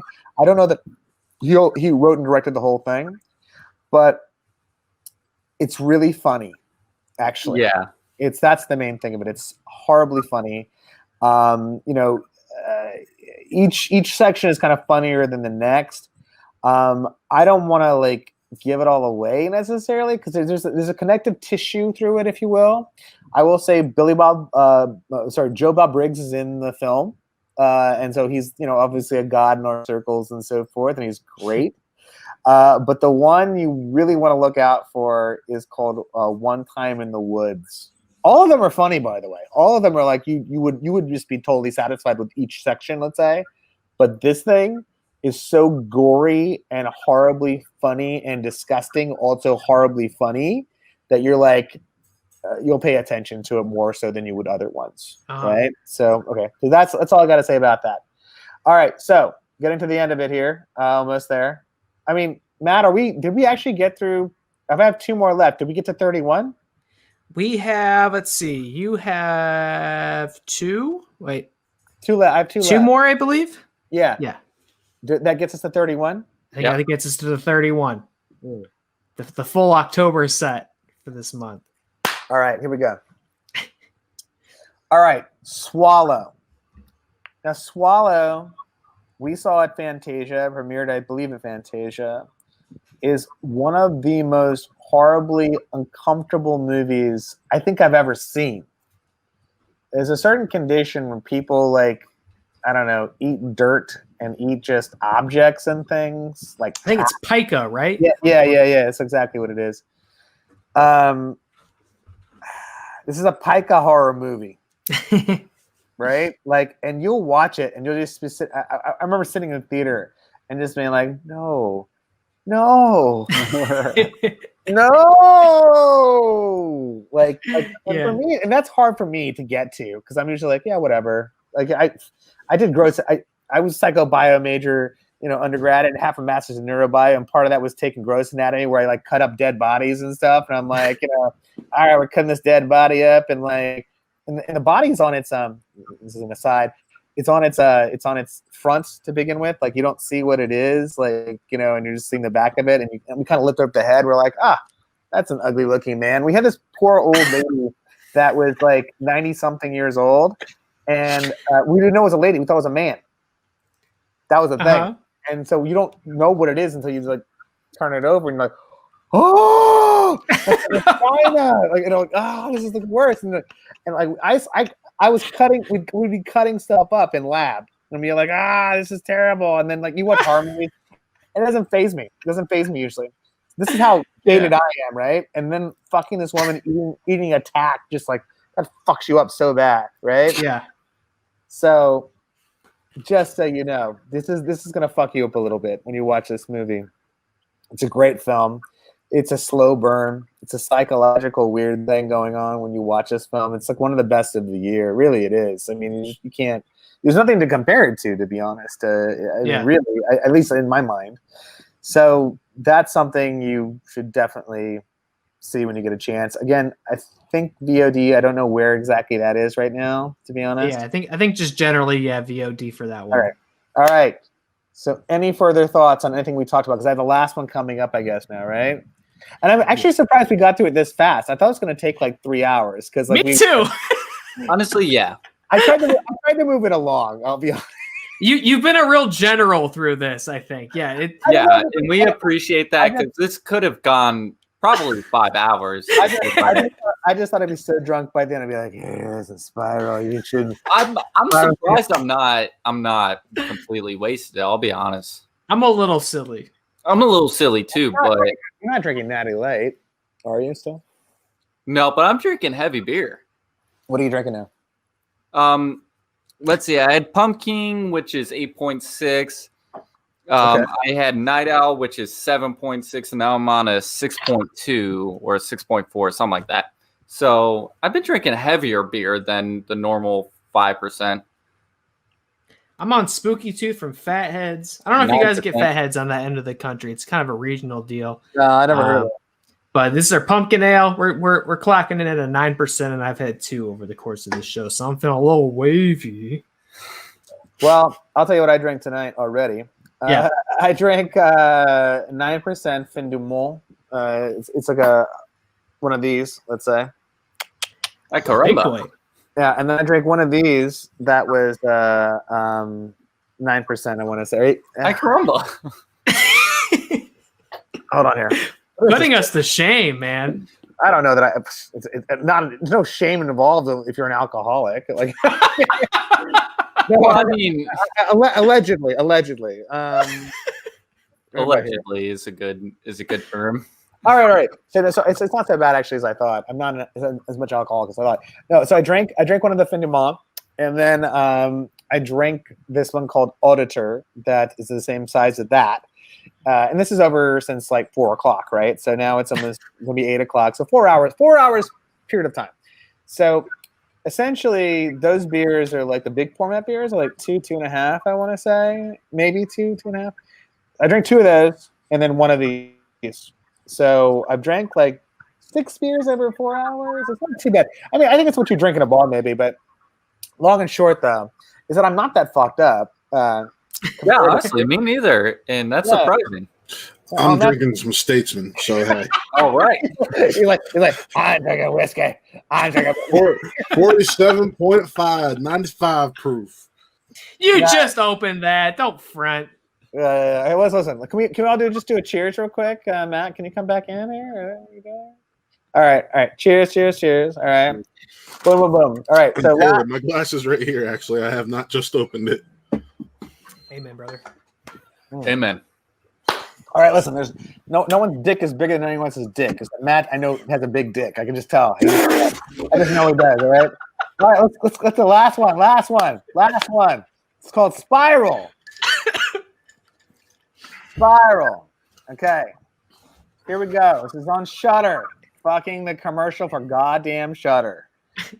If Get Out had sex with Rosemary's Baby, and then that baby was queer and a lovely gay baby, that would be what Spiral is. So without spoiling the movie too much, 2 gay dads raising a daughter, come to a new small town that they're moving into.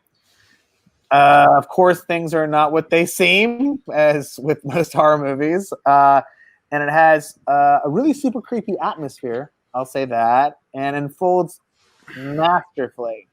And, essentially, like, some of the character actors you see acting in there, like, there's the dude from, what's that movie?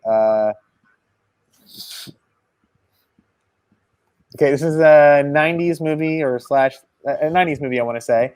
And it's about these guys that are, if you die, if your roommate dies, then you can get straight A's.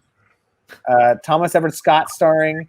Who else? Oh, Gary Cohen. Zach from goddamn Saved by the Bell, I want to say. Oh, Zach Morris. Mark Paul Gosler. What's this fucking movie called though? I gotta look this up. Paul Gosler. That's I haven't Zach. seen this one.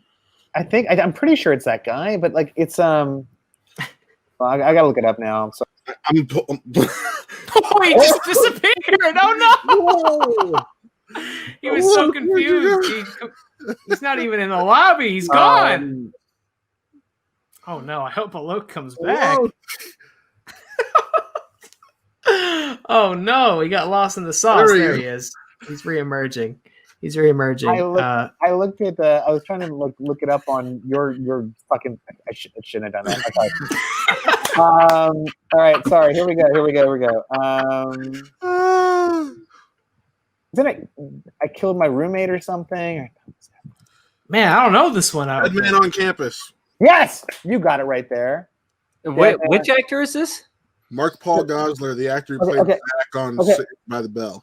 So the guy that's the crazy roommate who wants to sort of kill himself, and they're like, oh, we should get that guy in to our posse, so he'll definitely kill himself. Oh, wait, you said character actor. Are you talking about Lachlan Monroe?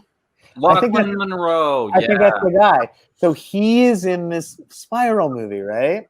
And he's fantastic. Like he's come back again, and it's a great way. And holy shit! And the movie's a great movie. I'm just saying. I started Spiral, and I ended up falling asleep because it was 4 a.m. because at midnight I'll sneak out of bed and I'll play some PS4, and then I'll go back to bed at 4:30. You're not even married yet. Why are you sneaking away from shit? Is she living with you or what's going on? Yeah, we have an apartment. We're engaged, and we are looking at getting an actual house. So, well, nice for you. Closer to us. I will say this though, you're sneaking away to do these things already, are you? Okay. Not really sneaking. She'll wake up as I'm getting out of bed, and I'll tell her I'm going to play PS4, and then I'll kiss her on the forehead, and she'll say "have fun," and then she'll go back to bed. You should live for those moments as long as you can, my friend. Because what's going to happen is this: you're going to have a baby, and then all of you are going to be like, "You get up, and get this nonsense taken care of." Here's something: we are both. Wait. No, sorry. Wait as long as you can, though. Wait as long as you can. we are both very hesitant on the baby aspect. Good. So that is. How old are you?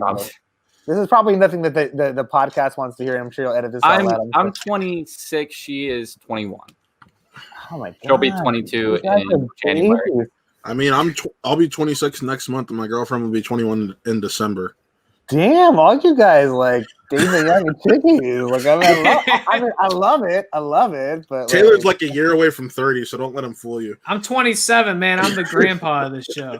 You're barely a year older than me. Well, the funny thing is, it's like this. You guys live where you live, right? And for us, it's the exact. Well, so I'll tell you this: add 10 years to your age, and that's when people start thinking about getting married. Versus where you guys are at, where it's we're gonna do it right now, and we're fuck that. But it doesn't even matter. Though. I'll tell you the truth. I got married at 38 to my first wife. And nice Taiwanese girl, I thought, and she was fucking nuts, and but it didn't matter how. I had these rules. I was like, oh well, you know what? I'll do this. I'll do a thing where I get with this girl, and I'm with her for 3 years. That's why I'll know all her crazy and stuff like that, right? And then we'll get engaged and wait a year and then get married. All my rules were bullshit. It didn't make a difference. Like I still got divorced. But it was more because she actually was crazy. Her mom tried to kill her and her sister when they were young and stuff like that, and she had manic depression, like shit in her genes and stuff like this. And so I was like, and then she started doing all the crazy stuff her mom did, and I was like, I don't know if this is a good idea. And here's the sappy part of this podcast.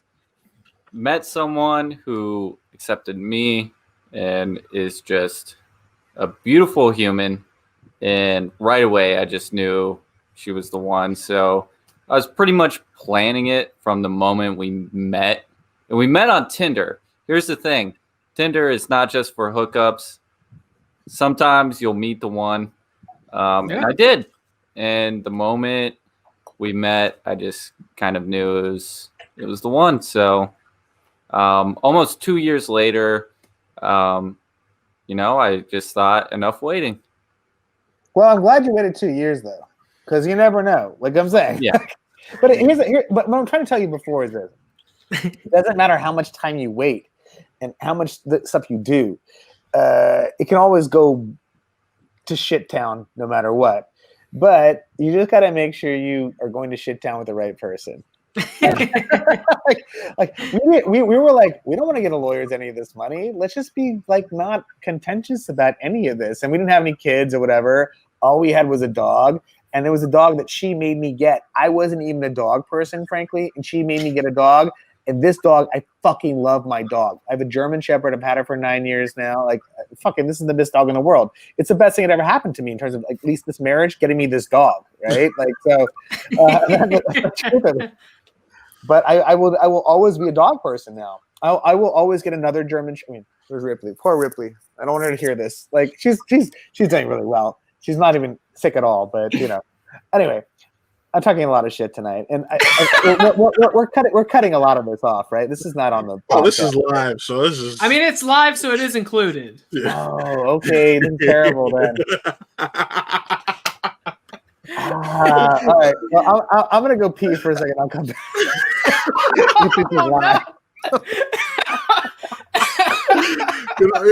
not gonna lie. This is my favorite part about Alok coming on. I just got to be honest. Like I love his rants on just being blunt as shit.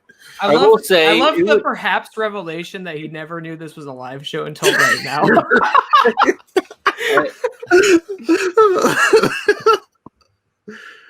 I will say, shit. I do have to have Alok on really drunk. I hope I can pull that off at some point. Oh, that would be. I'm sure he has interesting topics to talk about. Well, I remember, no doubt. I remember at WhatCon, to promote Chris, you were freaking talking to him about alien conspiracy theories on Twitter. So, like, yeah. So, the first episode of Really Drunk, we can touch upon aliens, but let's keep it to a minimum.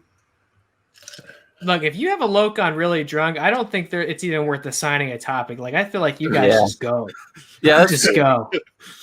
You just hit the road and you'll see where you end up, man. Like, left turns only, we'll see where we end up, right? Like, that's what it's going to be. And I'll say as much when he gets back in, but like, it's been fantastic having Alok on, man. It's always a pleasure. It's always a treat and a privilege. Yes, it is. It needs to be said. This whole segment, the 31 movies of October, comes completely from him. This was originally scheduled when we announced like the Annabelle episode. We're like, we'll talk Annabelle, we'll do news, we'll do Lovecraft. It's going to be a standard episode. He came to us with this idea, and he's been like integral movies. Yeah. No, he came up with this idea, and it was like he was integral in like coming up with the list and stuff. Like we were going over it through like Messenger today, and we were like resorting the lists. Like there he is. There's Ripley. Yes. Ripley the Shepherd. She's hanging out. Anyway. What a glorious sound. Look, we were just saying, man, I was just giving you all this credit because, first of all, it's always a pleasure and a privilege to have you back on this show, man. I feel like I'm talking to friends. It's all good. I don't feel like it's a weird thing. Like, I mean, I know that you guys are starting back. I mean, I know that you guys were all starting back up again when you first started doing this and this and that. I hope you guys are getting more like listenership and stuff like that. Well, we should talk about something offline. Actually, I want to tell you in terms of like giving you a good idea. I think for something that maybe you don't know yet, but for sure. Once you stop this recording, we'll talk about it. But, Alok, I do have a question for you because we all talked about the expression on your face. Did you realize we were live? I mean, I kind of sort of thought we maybe sort of, but I don't think I was talking so much shit that I felt bad about it. But you weren't talking too much. We're just like, the main thing is I didn't want to. The only thing I was hoping for is that I didn't talk shit about filmmakers that I shouldn't be talking shit about. That's the main thing, and I don't think I did that. I mean, I think I tried to cut it off when I was doing that to some extent, and because I'm very opinionated because I tested movies for a living, and so I'm always like, okay, this is what this is. This isn't. No, your thoughts are very contained. You know, you just say whether you like the movie or not, and then you say what you like about it. You say what you don't like about it, and then that's it. You don't completely shit on a movie. Your thoughts are very unbiased. Yes. Well, I'm trying not to do that because it's hard to make a movie in general, right? Like, but sometimes you're just like, from an aesthetic point of view, like this is like we used to test movies. Okay, they rate it, and then you test it, and then you have an idea. And everyone's like, well, you cannot tell me that this movie is a shitty movie. And no, I can tell you this movie is a shitty movie. I can always tell you this movie is a shitty movie because of the score, right?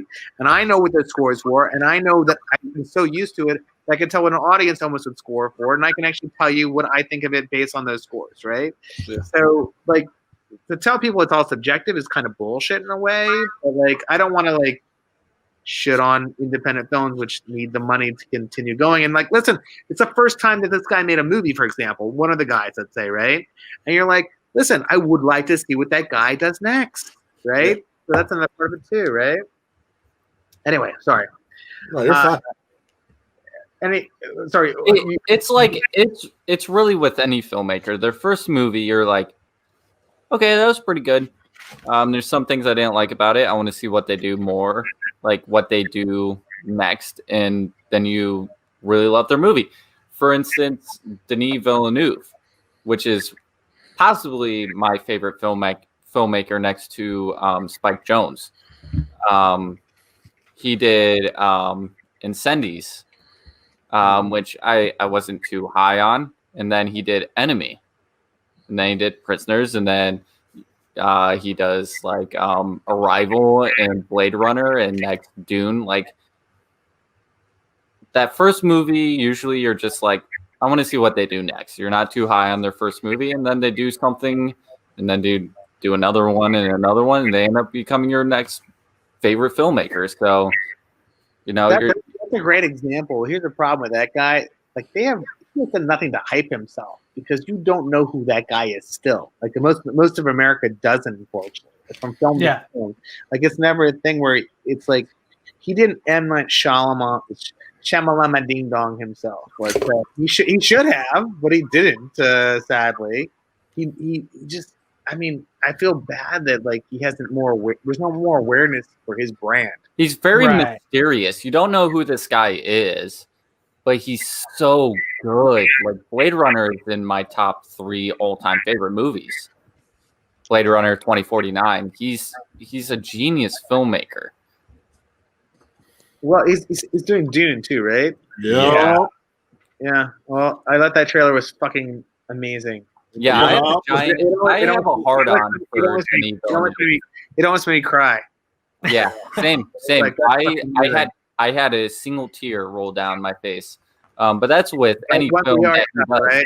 I mean, like, Connor and I more so went to see Tenet because we knew we'd get some Dune footage. Yeah, I will say this. When I saw Blade Runner 2049, I cried.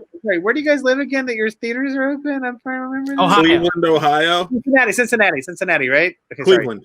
Cleveland, Brunswick. Home of the Cleveland Browns. Akron, Canton area. How are they doing this year? Shitty, I'm sure. No, 2-1. We're 2-1, baby. 2-1. Cleveland Browns, baby. Cleveland's the only place you'd be proud of being 2-1. Hey, Is we Carson have LeBron James. He's in LA now, but he's still an Akron he's boy. getting your city a Okay, championship. whatever. Is Carson Palmer still your fucking like quarterback or whatever? Or is that Baker Mayfield. But is Carson still there or no? No, that's Cincinnati, dude. He's been out of Cincinnati for years. Sorry, I don't know what's that. I have no. I don't. This show is going off the rails. We're reaching 3 hours. I'm a Cowboys fan. Hey, we get to whoop your. Hey, you get to see the Browns firsthand this week when we whoop that Cowboy ass. Just saying. Whoop that Cowboy ass! What a promise. All right. Would you like to put some money on it? Trying to get into. Are you a betting man? I'm a betting man. I won't put money on it, but I'll do so. I'll give you $5. No points. $5. Cowboys win. That's it. It's a fairly even bet. I'll take it. But we're Browns are winning. The Browns are winning. All right, you guys are witnesses. $5. Cowboys versus no points. And Lakers are sweeping the Miami Heat. Yes. I mean, are we really playing sports here now? Like, I don't understand. Like, I don't pay attention to any of the sports right now. It's all bullshit to me. It's like, I don't know. We cut the cord, and I'm trying to figure out how to get the sports again, just like in the ways I should get them. But go to YouTube TV. It's a nice alternative. Granted, you don't have regional networks from Fox right now, but it's a good alternative. How much you pay for it? It's like $65 a month, and you get like 90 channels or something around there. I'm paying $65 right now for all the movie channels I want to get. Like, see, but you can bundle movie channels with it. Now here's the thing, though.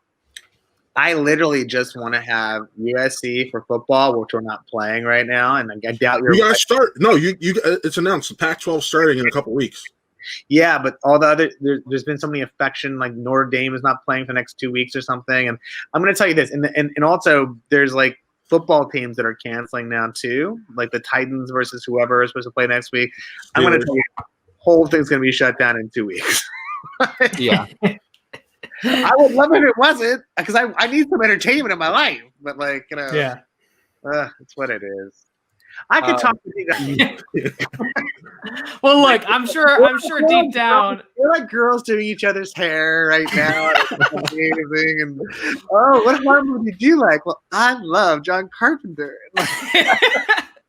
Well, look, man, we have to go at some point, and I think I got like 10 more minutes if I can. Okay, that's all I can do. But we do not have to. We don't have to set the record again tonight. We don't have to go 4+ hours. We're not even close to the record right now. No. We have at least another hour left if we're going to do that. I don't even. Yeah. Having you and Naomi Grossman set the record felt very appropriate and justified.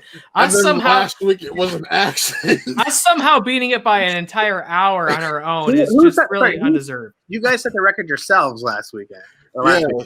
So what happened is there was only 2 pieces of movie news, but we still spent like half an hour talking about them. It was absurd. One of those news items was Scream. Yes. Anything Scream related, I could go on for hours. Okay. Evidently.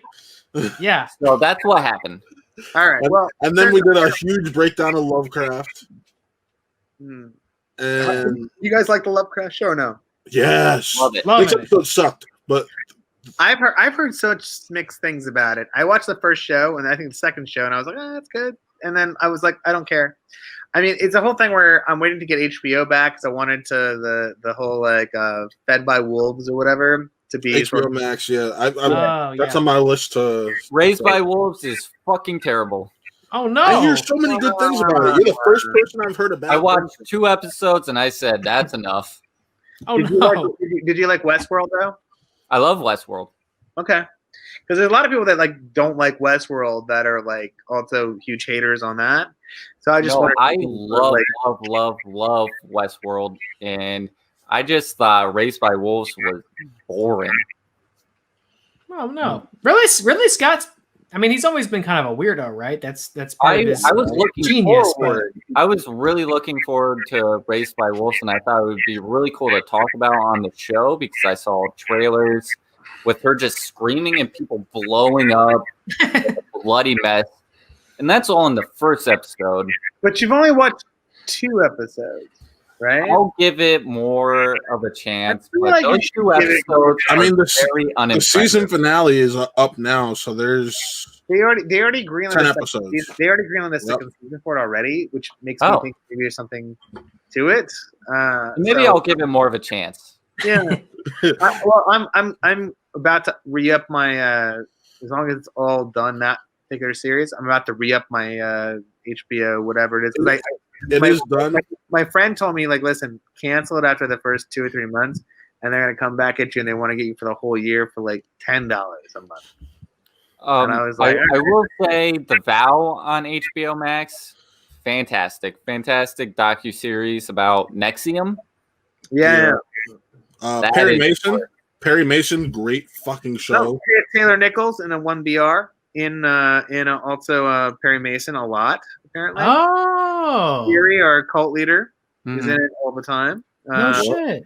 Yeah, he's on like 5 or 6 episodes. Wait, that's why he looked familiar when I was like, God. Yep. damn it. He's just putting together the pieces. Because I'm watching 1BR, I'm like, why does this guy look familiar? I'll figure it out. We're hitting the 3-hour mark. What a fantastic episode. We've given you 31 movies to watch every day. But I was going to tell you one thing more. Taylor Nichols, PEN15, which is on Hulu right now. Oh, really? I've heard a lot about that show. Probably one of the funniest shows I have seen on any of the streamers. And it's about these 2 girls being in like 7th grade or whatever, who are, normal age girls, where they look like they're like in preschool or whatever.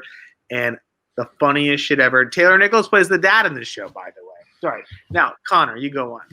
I was just saying we've had a fantastic show. Thank you, Alok, for coming back on. We've given you 31 movies to watch every day of this month. 31 new horror films that have coming out this year to watch every day this October as part of Reeloween. Yes. I'm sure we'll get a list of all 31 movies, put them up on our socials so you can Great idea. go through of them all. Where they're streaming or where they're at. Or Yes, exactly. And you can do a thing where you just look up where they're cheapest for those people to go via VOD with them. I saw Becky at Redbox, so if people want to watch Becky, go get it for $1. Yeah, exactly. Oh, wow. So we'll put those up. I had a fantastic time going through all these movies with you. What a fantastic friend of the show. You're always welcome. Revolving door on any show. So Seriously. thank you. And look, no pressure, but if you want to come back to watch Veronica and/or Cats, you are absolutely welcome. No pressure at all. But if you would like to, if you're available to, we would love to have you on always. Tough because they're also tempting, actually. And it's also, I mean, as far as the Cats thing, super tempting. And then I don't know Veronica. Well, that's great, but the gay vampire saga that you're I don't know. That's an all-day thing, so you can come and leave as you please. I mean, look at them, Alok. Look at them. No, that's part of the reason I'm horribly attracted to the whole thing, is that I just think it's so amazingly gay. And I just, and not that there's anything wrong with any of this, but I just love to I love to make fun of stuff that doesn't seem like it's gay, to tell people that it's sort of gay. Like the vampire and the werewolf want to fuck each other, and the with like the I don't know, the beard of sorts. Like, I mean, and she's holding them back from each other. If she let go, they would fuck each other immediately. Like, I mean, I would love to call that out right when it's happening. I'll be like, all right, here's what I've been talking about for years. You tell me what you think is the truth, and then it's all happening in real time, right? So I don't know.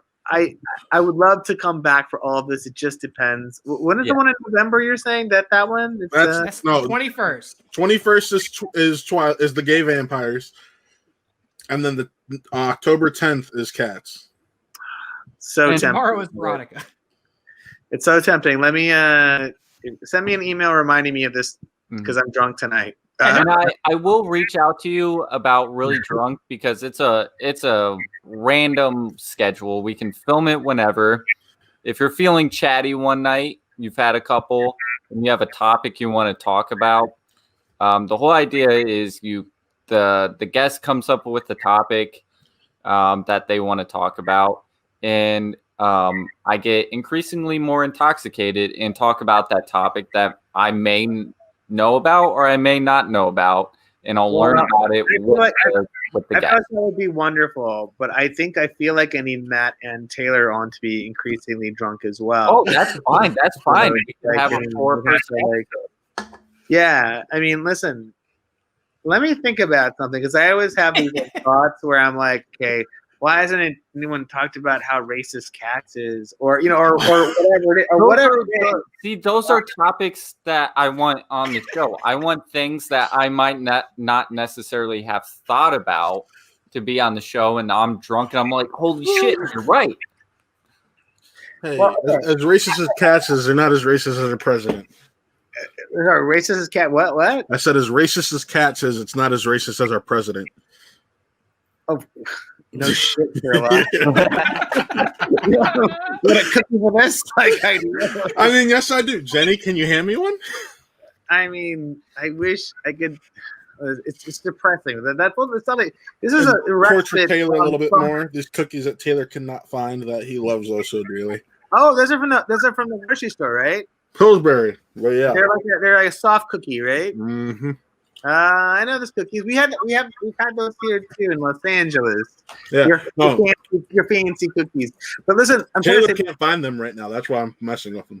Okay, got it. No, I'm gonna say this. We can have a very funny topic that we can kind of decide on beforehand, and then come on and then talk shit about for the dress drunk kind of conversation. Yeah, we'll reach out to you on that and come up with something. All right. It could be that way, but it also could be a thing where I'm like, okay, it's like 8:00 at night on the West Coast, and I just finished all these podcasts, and I'm slightly drunk or really drunk, and I'm gonna call you guys up like Batman or whatever, and I'm gonna be like, yo, bitches, we need to fucking talk about some shit right now. Exactly. And that works because my bat team of jackasses will be together. Right? Right? What we're talking about here? Yes. No? Yes. Right. Yes. Right. I think we understand each other. It's been amazing. So we'll figure it out. And I promise you, an impromptu, we're just too drunk to talk, whatever fucking your show's called, will happen at some point. How about that? Absolutely. Woo! All right. Signing off. Really scared. First episode of Real-oween was a success. We've given you 31 movies to watch. So check those out. Come back next week for Possessor, episode 8 of Lovecraft Country. Tomorrow's Veronica. Tomorrow's Veronica at 8:30, starting at 8 p.m. We'll be getting going live for you guys to join in. Get your subscription, get it queued up. 8:30, we're pressing play, so join us then. Thank you for watching. It's been a crazy episode. Thank you, Alok. Thank you, Matt. Thank you, Taylor. What a fun episode. Good night. Good night.